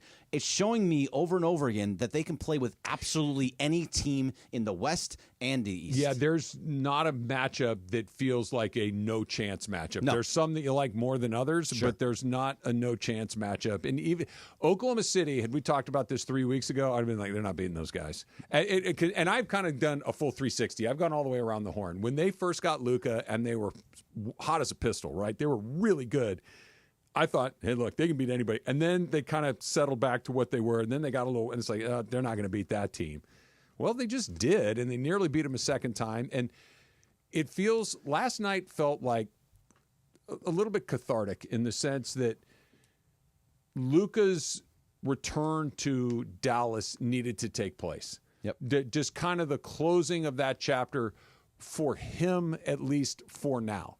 Right? The fans, they're going to feel a certain way about it for a very long time, but it's a little bit like, okay, let's go and this might be a little extreme, but like almost visit the grave and go through this. Let's be emotional. Let's have a cry about it. Let's talk about it. Let's go through it together. And now you can kind of, okay, let's start the rest of this. And the rest of this for them, they can, like you said, I really don't look at a team that they have a bad chance against, just varying degrees of pretty good chances. No, if I'm looking at this, just the West in general, like Houston actually does kind of worry me more than any of the other teams, even more than Oklahoma City. I know they're the best team. I know they're the best. I think I think the Lakers just match up well against OKC. They 2 games in a row, and don't give me any of this. Oh, they're not showing him anything. They're not trying. I don't buy hard. that either. They scored 40-plus points both times in the first quarter in both of those games, both in Oklahoma City. Mm-hmm. They won on Sunday. They very well could have won on what was it, Tuesday? Until Luka got kicked out of the game, they very well could have won that game. Yeah. I think they match up with Oklahoma City really well. I think Houston is a little bit tougher. I think they have they're young, they're fast, they hit threes where Oklahoma City does not hit that many threes. They also have the bigs in Steven Adams and Alpi Şengün that can really bang down low. There's a lot of things about that team that kind of scares me more so than Oklahoma City. Yeah, I get it. But Şengün and Adams do not scare me the way that Shea and Chet and Jay Williams. Jalen Green is fantastic. Fred VanVleet hits big shots. They've Amen Thompson is really good. VanVleet's an interesting one because he's been through it before with Toronto. But the rest of those guys, for instance, especially after last night, there is LeBron put him over there. We know LeBron is. Don't even have to talk about him. Luka is one of those guys that it's a big deal. Okay, cool, let's go. I'm gonna be good tonight, and you can almost bank it. Like Luka plus LeBron and Austin Reeves is getting more and more to that. It's a big deal. Okay, cool, let's go do this. I don't know if any of those Rockets guys, maybe with the exception of VanVleet, are that guy. Maybe they are, but we've never seen it before. I know Luka is. I know LeBron is. Sure. That in the playoffs, I think that's why Curry's really terrifying. That's why Jimmy Butler, Draymond Green, those guys will not. Nikola Jokic. They will not big eye the moment. Houston, I think, could big eye the moment. So you can say the same thing about Oklahoma City and Houston and like Minnesota. There's all those Houston, Memphis, all the teams in the West. You could say that about a lot of the teams. Not OKC. They're like Shea is so much better than those other guys we're talking about. Shea is amazing. I still don't. They just don't seem to scare me. Denver scared me before this year. Oklahoma City, not anymore. I don't see. You're not worried about Jokic just doing that thing. Wait, he went 38, 20, and 12. There's no team in the West, just by looking at how this Laker team has been playing, that I say, that you're losing to that team. I think every the other Lakers year would beat Denver at this point, but will. I would be holding my breath every single game. They'll be great games like they were on Tuesday until Luka got kicked out. Yeah. Though it's going to be games like that where like they're going to give them every punch that they have, and the Lakers still stood right there with them. Every time they went up by 10, the Lakers came back and took the lead. That is going to be something. There's a difference between what they are now than what they were before the Luka trade, and it doesn't really have anything to do with Luka. We'll do it next. It's Trav, it's Greg, 710 ESPN. The most followed sports radio station in the world. In the world. That's right. In the world. 710 ESPN. You know it. Yeah, tell your friends. At ESPN Los Angeles on Instagram, Facebook, X, YouTube, TikTok, and Twitch. We're naturally entertaining. Yes. LA's mega sports station. 710 ESPN. So Mark Reel from Real Fathers writes, I always say on the air, you have to have the right family law firm that is going to get you the happiness you deserve and the justice you deserve. Really, the legal system is designed and set up for fathers to fail. I set out to create a firm and to create something that would help all men navigate that successfully. We have a new phone number for Real Fathers Rights. 833-ESPN-710. And RFR710.com. Yes, RFR710.com. Ready for a delicious escape? The new Islands Restaurant's $10 protein bowls are your ticket. Packed with over 40 grams of protein and stacked with fresh ingredients. They're only here for a limited time, so come in and enjoy one today. They're big on protein, rich on flavor. Visit islandsrestaurants.com. All right, listen up. Whether you're out for a walk, hitting the gym, or just tackling your day, in this LA heat, chafing is no joke. Take my word for it. That's why you need Highlands Chafing Relief. This stuff is a game changer. Goes on like a cream, dries like a powder, and stays put even through sweat and water. No greasy mess, just all-day protection. If you've already got some chafing, Highlands soothes it fast with aloe, shea butter, and tea tree oil. Don't let chafing slow you down. Grab Highlands Chafing Relief at Walmart or Target right now. Thy ticket, Lady Jennifer of Coolidge. Well, many thanks, good sir. Here'th my Discover card. They accept Discover at Renaissance fairs? Yeah, they do here. Discover is accepted at the places that I love to shop. Getteth with the times. With the times? You're playing the lute. Yeah, and it sounds pretty good, right? Discover is accepted at 99% of places that take credit cards nationwide. Based on the February 2024 Nielsen report. Quarterback Jordan Love isn't just on Green Bay's team. He's also on the American Family Insurance team. Because like us, he believes in dreaming fearlessly. Just chase your dreams and don't let nobody hold you back. And we help protect those dreams with the right coverage so you can dream fearlessly. American Family Insurance. Get a quote and find an agent at amfam.com. Products not available in every state. American Family Mutual Insurance Company, SI, and its operating company, 6000 American Parkway, Madison, Wisconsin. And yes, welcome to the Travis and DeMarco Show. Now mornings, 9 a.m. to noon on 710 ESPN, your destination for LA sports. Let's get back to the fellas. The Travis and DeMarco Show continues right now. Just showing some Tiger highlights on ESPN. He's not playing, is he? No, he tore his Achilles a couple of weeks ago. He's banged up. But then on April 1st, he was like, "Oh, I'm healed. I'm gonna be at the Masters." Good one, Tiger. Ha ha ha ha. Yeah. Every guy that's out there right now is a great player, but my God, are they boring? Yeah, I don't know any of these guys. Is Scheffler exciting to me? What's the opposite of that? What does Xander Schauffele do for you? There you go. They're great players, but they are Tiger's pumping his fist and jumping around. The gallery's 100 people deep, and everybody's going crazy. And Scotty Scheffler hits a shot. What about Bryson DeChambeau? He could always hit the ball a million miles. At least people hate his guts. That's at least something. Still? Is that still a thing? It used to be 100% gut hate rate. Yeah. Now it's like a 50% gut hate rate. So he's even kind of mellowed. What was the thing that was in Saudi Arabia? What was the other golf Live. team? Live. Is that a thing still? Still, yeah.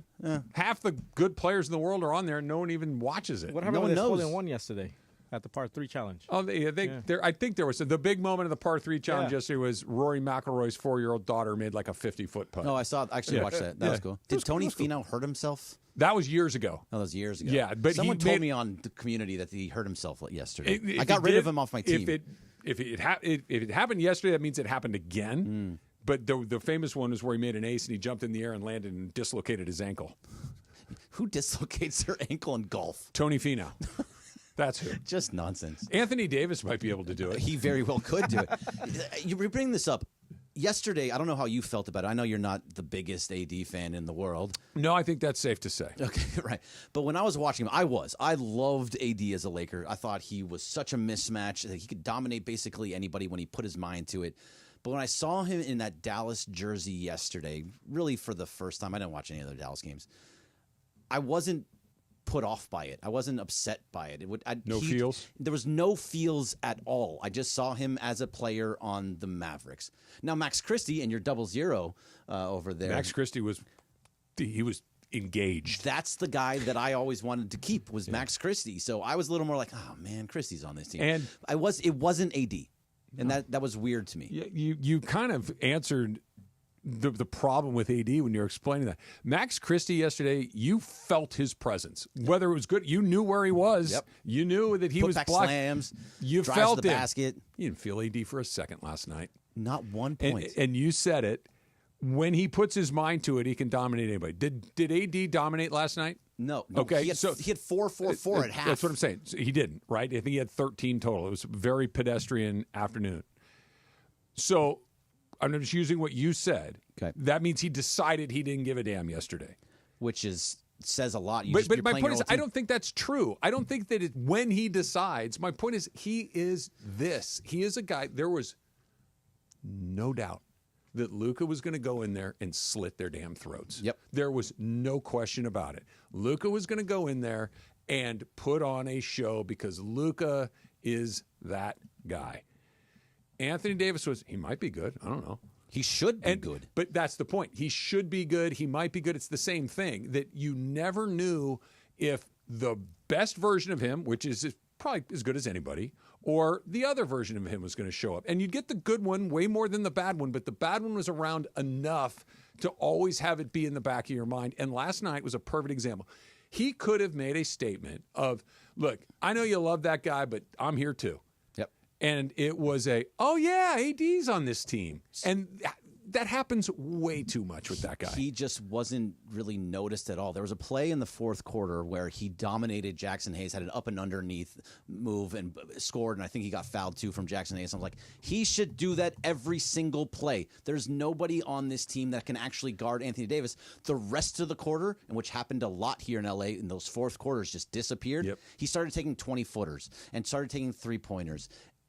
he's a guy that needs to just go down low, show that you are bigger and better at everything than everybody else, and he just didn't do it, and he never did it last night. It was so wildly inconsistent with how he would go about exerting his presence. And look, when Luka's had bad games with the Lakers, LeBron has had bad games with the Lakers, you never lose track of them. Nope. Never. You never are like, oh, yeah, wow, LeBron's in the game? I didn't notice. I used to go when Happened I was with him all the time with AD. I used to when I was producing Mason in Ireland. I would look every single game. I'd go into fourth quarter stats and look for just Anthony Davis. Yeah. And you look at it, and it says 0-2-0. Like he has 2 rebounds or 4 rebounds. He's not shooting. He goes 1 for 4 in the fourth quarter.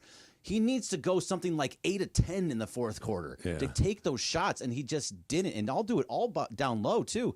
Just doesn't do it, just disappears, and that's kind of where it's like, yeah, you're right, Trav. He's just kind of not that guy. He's out there. And there are nights where you're like, oh, who's the best player? Anthony Davis. Yep. Easily. He was clearly the best player. Yep. And there are other nights where it's like, I can't remember a single play. And he might have had 16 points or whatever. It's like, yeah, okay, whatever. But then there's games where he goes 45, 20, and with like 8 assists. And when you get into the postseason, 7 blocks. And look, AD the reason they won the title in the bubble was just as much AD as anybody else. He was that terrific 3 against Denver. He was terrific. Yeah. He's had moments, but with Luka, you know that he might have a bad night. He might miss a bunch of threes. He might have some turnovers, but it's never going to be because he just disappeared. It's going to be because he played bad. He also dominates the ball. He wants the ball in his hands. AD was never the guy like, hey, get me the ball. I need it right now. I'm going to take over this game. He always has to be given the ball. LeBron had to get it to him. Kyrie would have had to give it to him. That's not what happens with him. Did it feel like Luka kind of, I don't want to say earned his stripes or got his button or any of those things, but that the Dallas thing for him is officially in the rearview mirror, and now it is full steam ahead. Laker basketball, Laker playoff run. It reminded me a lot of when the Dodgers finally went to Atlanta for the first time with Freddie, and it was very emotional. Remember Freddie at the press conference shed some tears, and Freddie's an emotional guy, and I respect him for it, and that's one of the reasons I like him as much as I do. But after that series, I remember Clayton Kershaw, and I'm paraphrasing here, basically said, we're pretty good too. Yeah. You're here now. You're here now. Like, let's go, dude. And Freddie, to his credit, responded exactly the way you hoped it was. I wonder if that wasn't a little bit of that last night. Yeah, no, it very much was. It was that last night because Luka is fully a Laker right now. Did you see, this is just funny. Did you see that the Mavericks were trying to sell sponsorships for Luka's return last told night? Me that, yeah. It's just the most amazing thing. That is the stupidest thing that Dallas could do. For Luka, he said, no, I'm not doing that. I'm a Laker. So I think that was also a part of it. Like, hey, I'm now a Los Angeles Laker, and this is where I'm going to be. And we talked about this right at the top of the show. It was like we went right back to day one, not even day one, like hour one. Wait, what? Luka's on the Lakers? Yeah. Why did they do this? Why did the Mavs? They did it for who? For what? We almost went right back to the beginning because of the emotion of the night, and it's still surreal that he's here. Did it happen to you that you're watching Luka and you saw him in the Lakers jersey on the Dallas floor and you're like, that something's off there? Yes. That shouldn't be that way. I can't believe that it is. I went back to tweeting about how, and Luka's a Laker. That is still a thing that I'm like, I can't believe he's a Laker. What was the line? It's Luka became the second player ever to score 40 points against both teams he played for in the same season. I can have this for you. Yeah. So Luka Doncic is the second player in NBA history to have a 45-point game for and against the same team in a season, joining...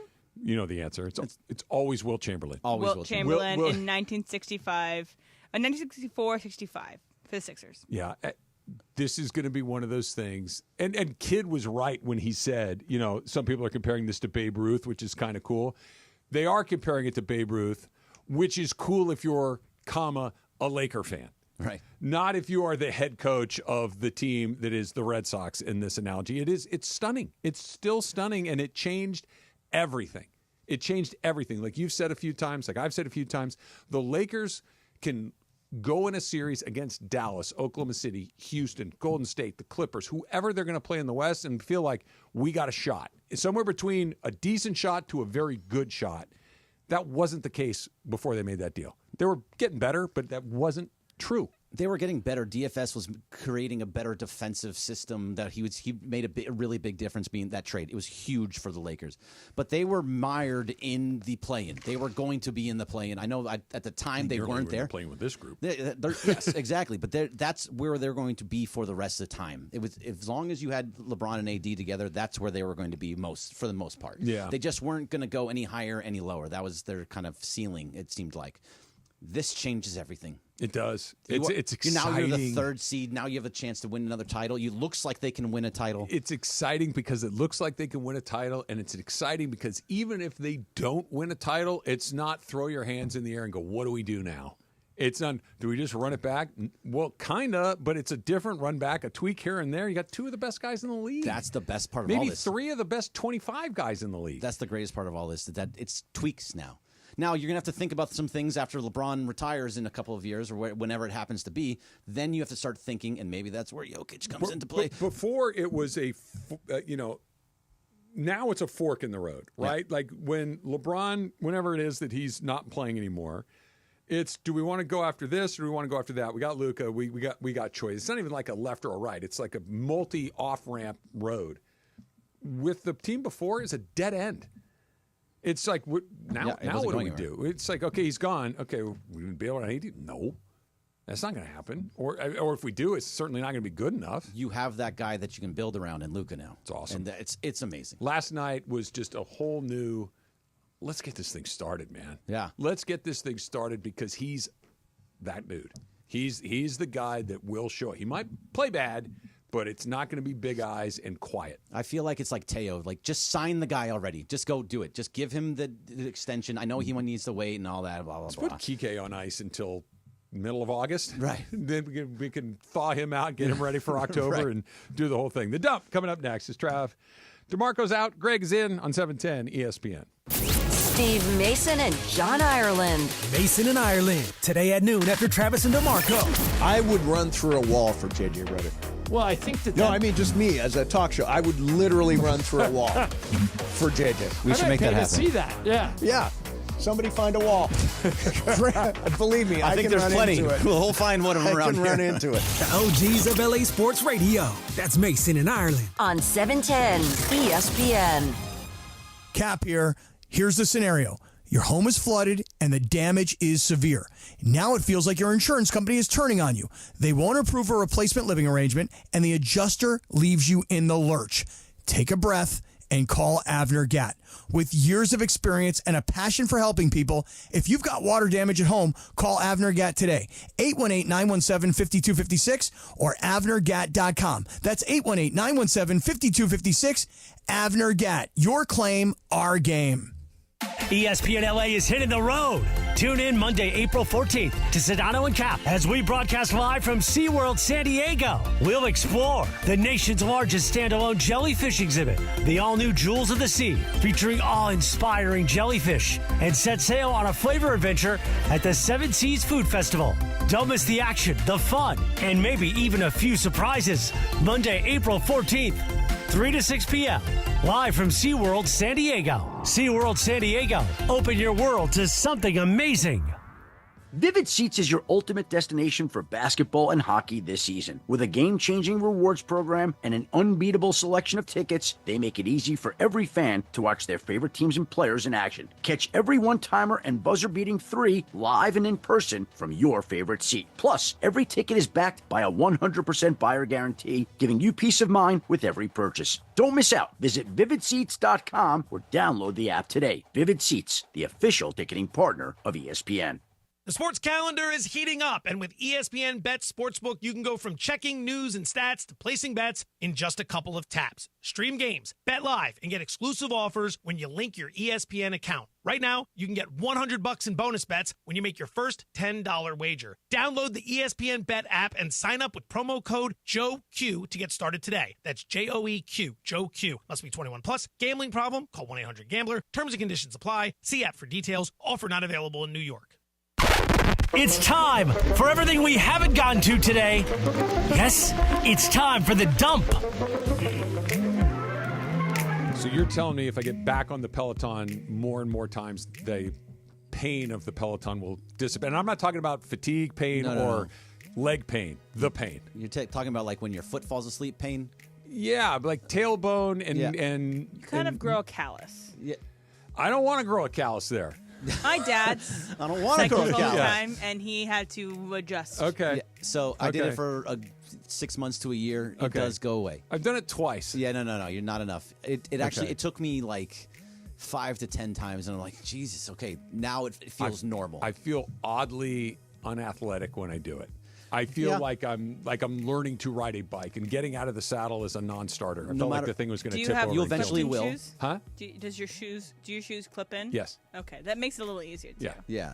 It's and I felt it's a fantastic workout. I didn't feel great with those shoes on my feet. That felt because they look all small. I felt and a little thin. fancy. Yeah, I told everything you're saying. Yeah. I went through all of that and had to go through the whole arc of not being. I felt like I was like European or something. Like these are not Travis shoes. Like you'd be in a Peloton in the yeah, Alps. it's just like at the Met Gala. They're not for me. Right, the tightly fitting tapered shoes are not Travis shoes. Yeah. Travis likes golf shoes and Vans. That's what I like. Yeah, just deal. You're in your home. Nobody sees you. That's what Susan said. She goes, I said to Susan, I'm like, I feel ridiculous in these. She goes, no one can see you. I'm like, I can see me. I will also say most people that I've gone to spin classes for are mostly women, and the occasional man that does not look like Travis. Right. And doesn't really carry himself like Travis. Man of a different carriage. Was she able to unclip her shoes? Yeah, well, she has to get the shoe.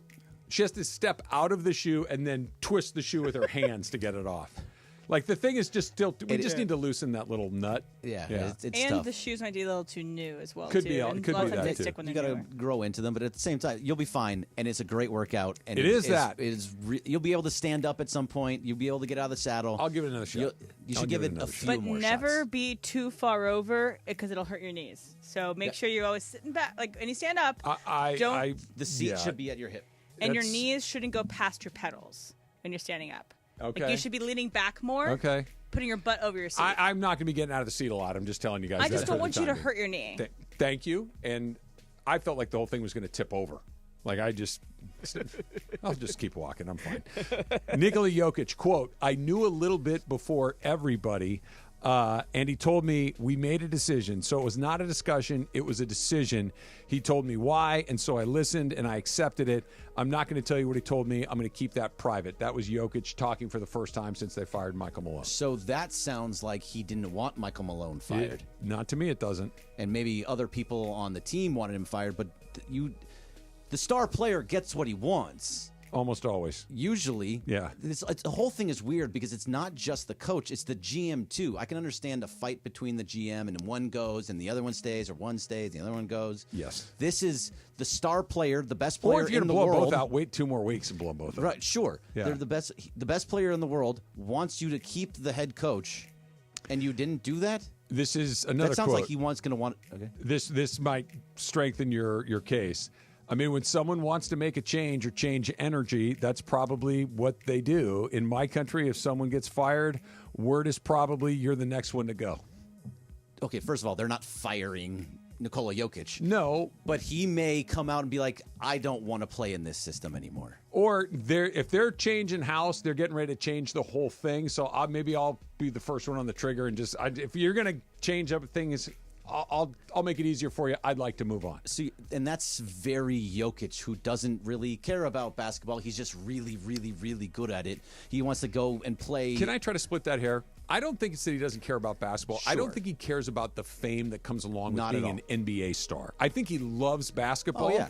but I don't think it's the fame that comes along with it. I think he has no time for that at all. No, he doesn't have any. He wants to be tending horses and playing basketball. Yeah. But Yeah, if sure. he Okay, was just not- playing like at the YMCA in Serbia, I think he would be fine with that. He'd be extremely happy. He's Yeah. going to be the old guy shooting long threes It's and a killing job everybody. to him. It's a clock Yes. in, clock out job. Yep, 100%.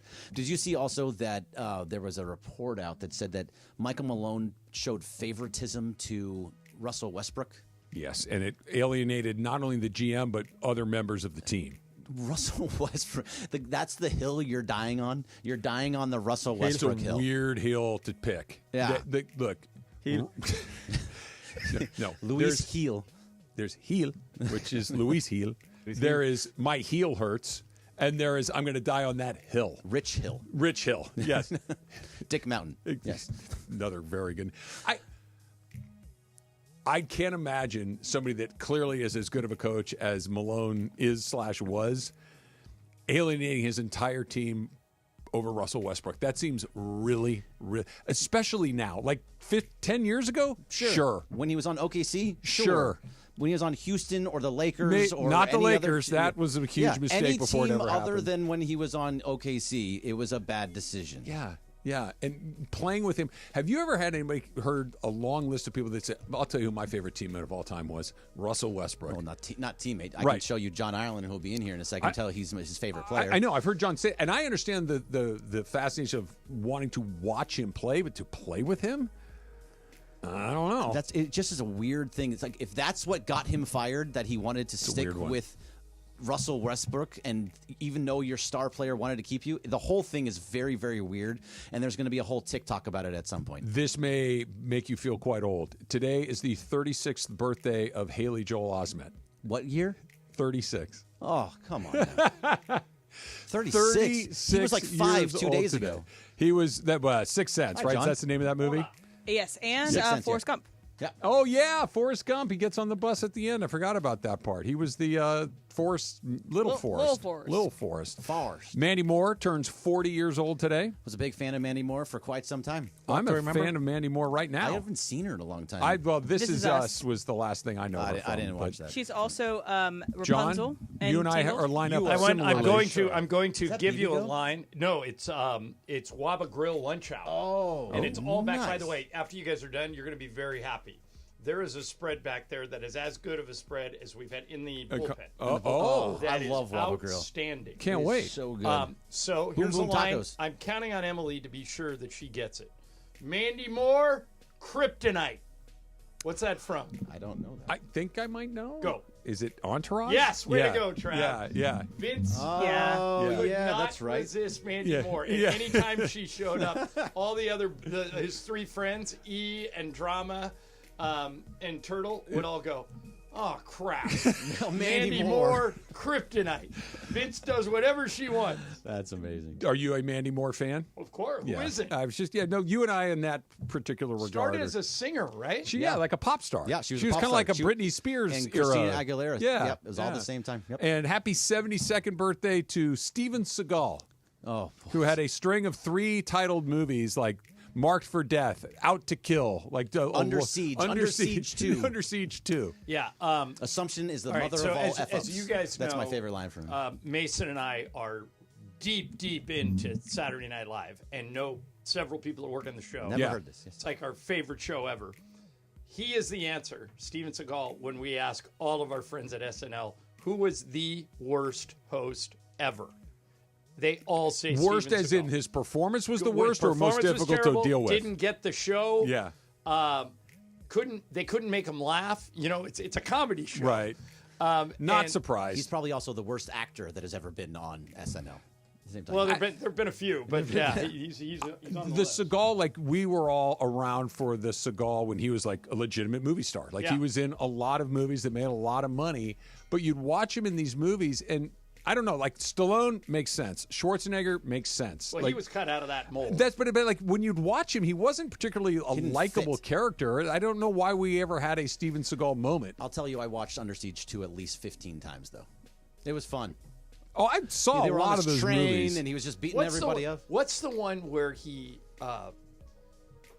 kills a bad guy, and the bad guy's name is Screwface? Screwface, yes. And then what nobody knew was Screwface was a twin. So his brother walks in. Marked for Death, John. That was the one? Yes. His brother walks in and holds up his severed head and goes, "You think you can kill me? Yes. Try and he had again." Those was he blind or something? Like he had weird colored eyes. Yeah. Screwface did. Screwface. And then the other one I remember, I think it was one of the Under Siege ones, Greg, is when Erica Lanak from Baywatch was she was in familiar with her work. distress. I've been And she was in her prime, and Steven Seagal saved I believe her. that was Under Siege because it was on the boat. Yeah. It was on the Yes. boat? Okay, if it was Yes. on the train, it's under Siege 2. If it's the boat, it's under Siege 1. The fact that we know that, I've never been prouder of us. I got a SNL question for you. We're coming up. Super Crosstalk next. Steve Mason and John Ireland. Mason and Ireland, today at noon after Travis and DeMarco. Success is given, not earned. Couldn't disagree more. Yeah. You know who are good examples of this? Me and you. Yeah. And both of us busted our asses to get where we are.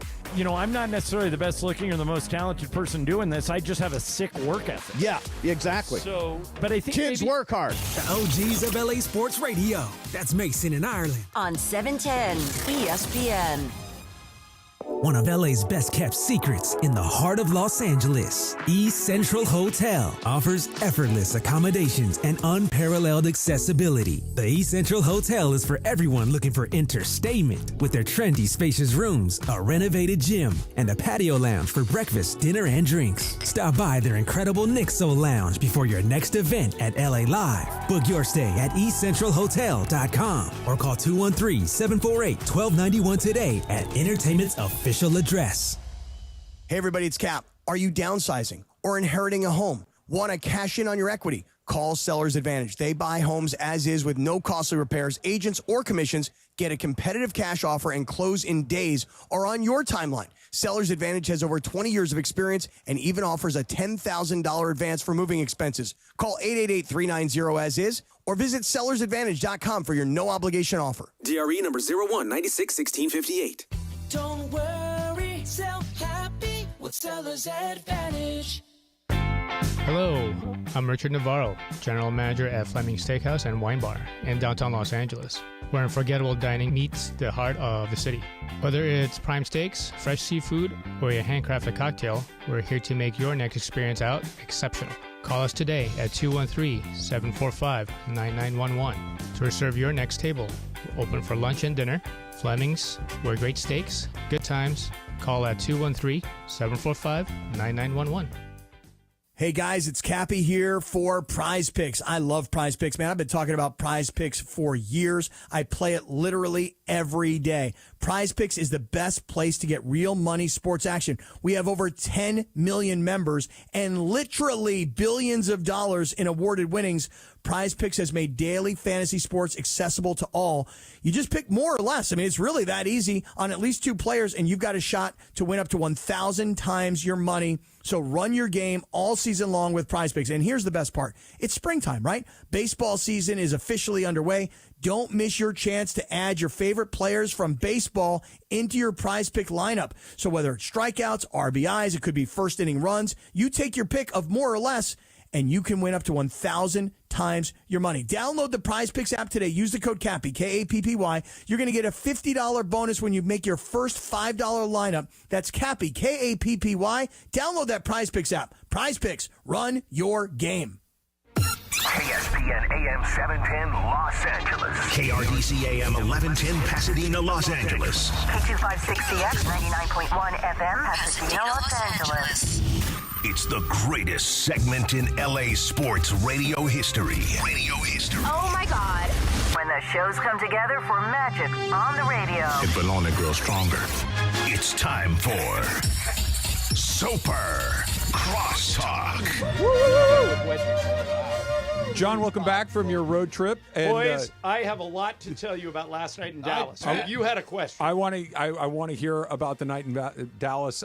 Bob Vokey's story needs to be completed at some point. Wow, you know Bob Vokey, right, Mace? I was just talking about Bob Vokey. Every golfer knows Bob Vokey. I need Ireland. I like it when you're here, but I really need you here today with Masters Thursday because I think you're the only one that I can connect with. I was the wrong guy to hang out way with too high on Masters Thursday. We play a little golf, Greg. I play it. It's I down don't here, watch it. Mace. Yeah. Hello, friends. We're headed to Tom's You're house. too loud. You're too loud. Butler Cabin. Butler Cabin. Tom's house is a different thing. Tom's house is something Probably else. somewhere near Butler Cabin, but different. Yes. Same, yes. but a little it's such different. a beautiful time of year when they all get together and do stuffy things. Yes. Go ahead. Have your conversation. No, we'll do that. There's that's also 4 for another people day. in these 2 rooms that are not Do your allowed hokey- there, and 2 that are allowed. What is it, Bob Vokey? Bob Do your Vokey. Do your Bob Bob Vokey Vokey. makes very good I'm sending wedges. Travis Bob Vokey pictures of me and Bob hitting wedges. Send him his number too. You couldn't Wow. get if you have Scotty Cameron The last last, in there. the I'm last gonna be very text you jealous. sent me, Trav, was Michael Malone fired? That's good. What the hell? That's a good question. Yeah, well, he liked Russell Westbrook too much. Yeah, Westbrook. But Russ takes down another guy. Yeah, look at Russell He got Westbrook. my guy, Frank Vogel. Now he got Michael Malone. Everywhere he goes. We can put my question about SNL to tomorrow. Okay. Take me into the building last night. All right. So I don't know how evident this was on TV. I assume all you guys watched part of it or some All of of it. it. All of it. So we walk in, and there is a palpable buzz of people waiting for Luka. And the Mavericks tried everything to play defense the best they could. They put a shirt on every seat. First, they tried to monetize it and say, hey, we'll sponsor it. And Luka said, Luka's back, presented by. It's literally, that's what they tried to do. And Luka and his people said, F off, you just traded me. I don't know what. My ass. So Luka comes out to warm up, and that's all anyone's paying attention to. And I look on the other end, and there's Anthony Davis going to the Hall of Fame, Klay Thompson going to the Hall of Fame, sitting there, warming up on the other end. Nobody's even looking at him. Everybody's just focused on Everybody, Luka. like the fans or just media? Everybody. Fans, media, 30 cameras watching Luka warm up. And I'm like, this reminds me of the Kobe game, like Kobe's last game when he was all that anyone cared about. So the game starts, and we carried the introductions live because I wanted people to hear what it sounded like. And they go, turn your attention to the video board. And they do this tremendous 2-minute video celebrating Luka. Like, almost like if they didn't realize they were the ones that traded him. It was like what you would do if a guy was retiring. Yeah. And so all these great shots of Luka when he was a kid and him celebrating and him in Slovenia. And so this goes on for 2 minutes. The place gives him a 5-minute standing ovation, and Luka is in tears. Yeah. And I'm looking at Michael going, I don't know how he's going to play. And he comes out and just destroys him. And the 31 Mavericks in the first half. The Mavericks, I think, knew they were in a weird spot because they played more music than I've ever heard. They had fan During the breaks you're talking about? Yeah. Yeah. But when's the one time where you can't play music? Free throws. Right. Every single time somebody shot a free throw. And could you tell on TV? Oh, yeah. Fire Nico. It was loud. Fire Nico. It was so loud. Yeah. Fire Nico. And Nico is standing in the tunnel with his arms by the folded. way. Smiling. And there are two guys like leading the Fire Nico chant that are 3 feet to his left. And I'm taking all this in, and I'm like, if I'm Nico, I just go back into a bunker and watch the rest of the game. Go back to your But I office. think he felt like I need to own it. So he's standing out there, and at the end, you know, if you have a sign or you make reference to the trade, they throw you out. These guys who obviously waited the whole game, these 8 guys, stand up behind the Mavericks bench, like where the basket is, and they're each holding up a letter, Firenico. And for the last 3 minutes of the game, it spells Fire Nico. And Michael and I are just looking at him going, how is security going to throw these guys out when everyone is with them? And they didn't. They let him. Well, there was one guy. They let him finish the game. Like a noisemaker. Fire Nico. He's like making noise in the middle of the thing. It was the most surreal thing. Their hype guy. They have a hype guy there that gets, and he goes, all right, Mavs fans, let's go. Defense. Not one person yelling defense. Luka comes down, hits a 3, and the place goes bananas. That's what Greg and I were talking about. I don't know if I've ever seen. You've seen guys have homecomings before, Yes. right? Like I've been doing this 30 years. I've never seen anything like this. I've never seen the opposing just decide we want our own team to lose. We want the old guy to kill us and come in and rip our hearts out. Like when Freddie goes back to Atlanta, you want Freddie to have a good night, but you also want the Braves to win the game. You're not rooting for Freddie to go 4 for 4 with 4 home runs. You're hoping that your team wins. Last night it felt like Maverick fans, or maybe they were Luka fans, not Maverick fans, wanted Dallas to not just lose, but to get humiliated in the process. Not 100%, Trav. And like even the people like our statistician in Dallas is the best stats person in the league. She's a woman. And she told me, and she lives and dies with Dallas sports. She's married. She's got 2 little kids. And she said, I haven't watched, she works all the home games. So she said, I haven't watched a Mavericks road game since they traded Luka. And I live and die with the Mavs. And she goes, no one cares anymore. They wrecked the team. And and AD just looked like he didn't care. And Clay looked like he was. Clay looked like he was unhappy our to be. worst fears. Yeah. He was totally non-existent. Clay at didn't all. look happy to be there. AD didn't look happy to be there. Najee Marshall played his ass off to keep the Mavs in the game. You heard that name constantly, Najee Marshall, never Anthony Davis. Right. But JJ was so smart. So the game starts, and he said, "All right, this has the potential to turn into a duel between Luka and AD."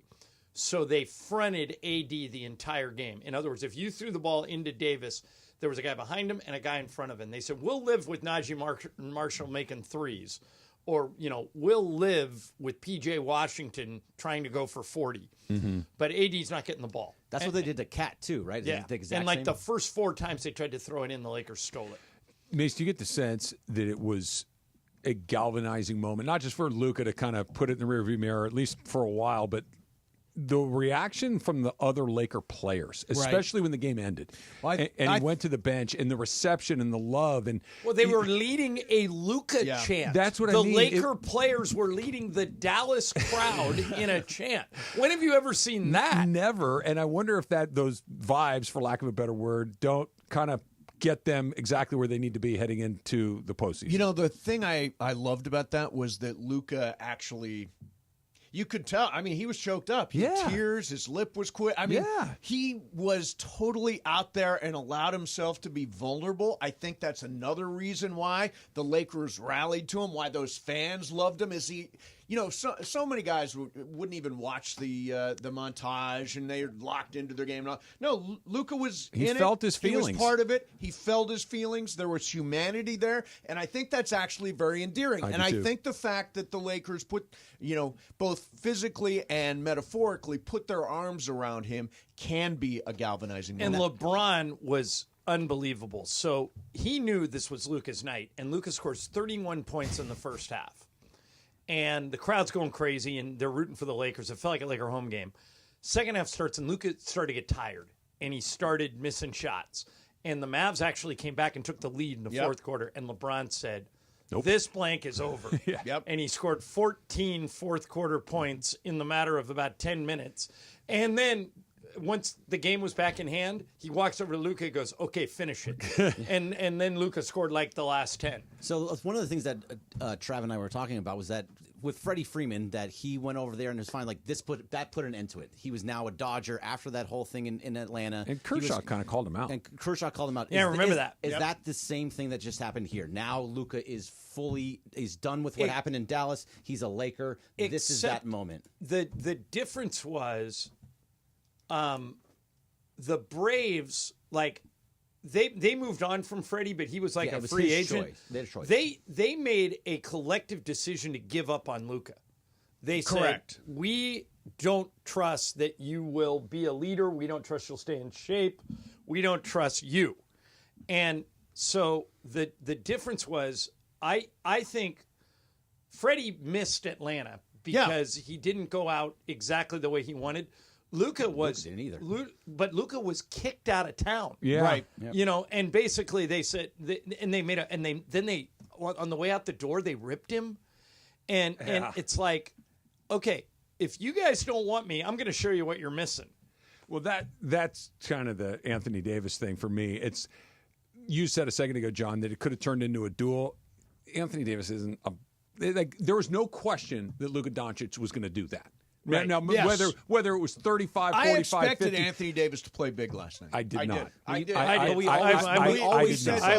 was with Mace. And I understand why you guys did, but I would be surprised if you guys are being honest that he had a super quiet game wasn't shocking. But the Lakers, he has those. But Travis, the Lakers dictated frequently. that. What the Lakers did to AD, the Mavs should have done to Luka. They should have doubled him every time he got the ball out of his hands, and let somebody else beat him. But the difference is that Luka would have just done what he needed to. He gets double, triple teamed all the time. Yeah, you can't speed him up. No, you can't. So Anthony ruthless. Davis should have been like, "Give me the ball. This is my moment. I'll go through these double teams." By the way, he's never been that guy. Did you see? And there are still 5 possibilities of teams the Lakers could play. Yes, I know. 5 right now it would be Memphis. Right. I think it's going to be Golden State. I think if you look at I think Memphis has 3 hard games left, so I think they're going to back up. Golden State has 2 winnable games left. I think Golden State's going to be the 6. The Lakers are going to be the 3. I think Memphis slides to the 7. The Spurs beat Golden State last night, Did right? you see the last Harrison play? Barnes hit a bomb. Yes. That is a wet in the bed by the Warriors. too. Yeah. They had a nice sized lead late in the fourth quarter, Yeah. too. And the Warriors just. So you think it's going to be Warriors, Lakers in the first round? But I'm totally guessing. Then it would be potentially Houston in the second round, which I like, and Me then too. OKC in the conference. That's the best path forward for them. Right. It is. The team I don't want to play in round 1 is the Clippers. Yeah, the Clippers. I agree with And that. I don't think they're going to have to. Clippers are, if Kawhi keeps playing like this, the Clippers are more like a 2 seed than a 5 or a 6. The Clippers feel like they're exactly where we say they are most of the time. Don't look out, look out, look out, look out, and then it's like, And where'd then- they go? Well, they still have James Harden on that team, and we've seen James Harden in playoffs. But wait, by the way, they could get knocked out in the first round. Denver Clippers, that's a coin flip. Everybody other than OKC, I think, is potentially a first round out. See, I disagree. I think that OKC, well, first round out, yes, I agree with that. The Lakers and OKC, I think the Lakers match up really, really well with OKC. They've beat them 4 out of the last 7 games they played. That's a 7-game series right there. All right, Mace, I know you're curious. Justin Rose is 6 under through 10. I can't he has believe the lead. I can't believe I love Justin Rose, and I passed on him because I thought he was too old. Followed by Corey Connors, Scotty Scheffler, and Terrell Hatton are all 2 shots back. We're all are you in Beto's pool? I am. Yeah, I am. Yes. Corey Connors is someone's grandson, someone famous. Chuck Connors. Oh, the only thing I know about Corey Jimmy Connors is that he's Canadian. That's all I know about him. Any other Connors? Yeah, I can't think I'll of have to Connors look on it TV. up. You have to look it up. I'm out of Connors. The Connors. He's part of the Yeah, Connors. exactly. Yeah. Oh, I was going to say Roseanne Connor, but that was the character. Yeah, that was the character, Roseanne yeah. Barr. Sandra Day O'Connors. Sandra Day Day O'Connor. O'Connor. Nice There you job. go. There you Nice go. job. Thank you, Evan. Thank you, Evan. Little Supreme Court walk-off. Super Crosstalk. We'll see you tomorrow.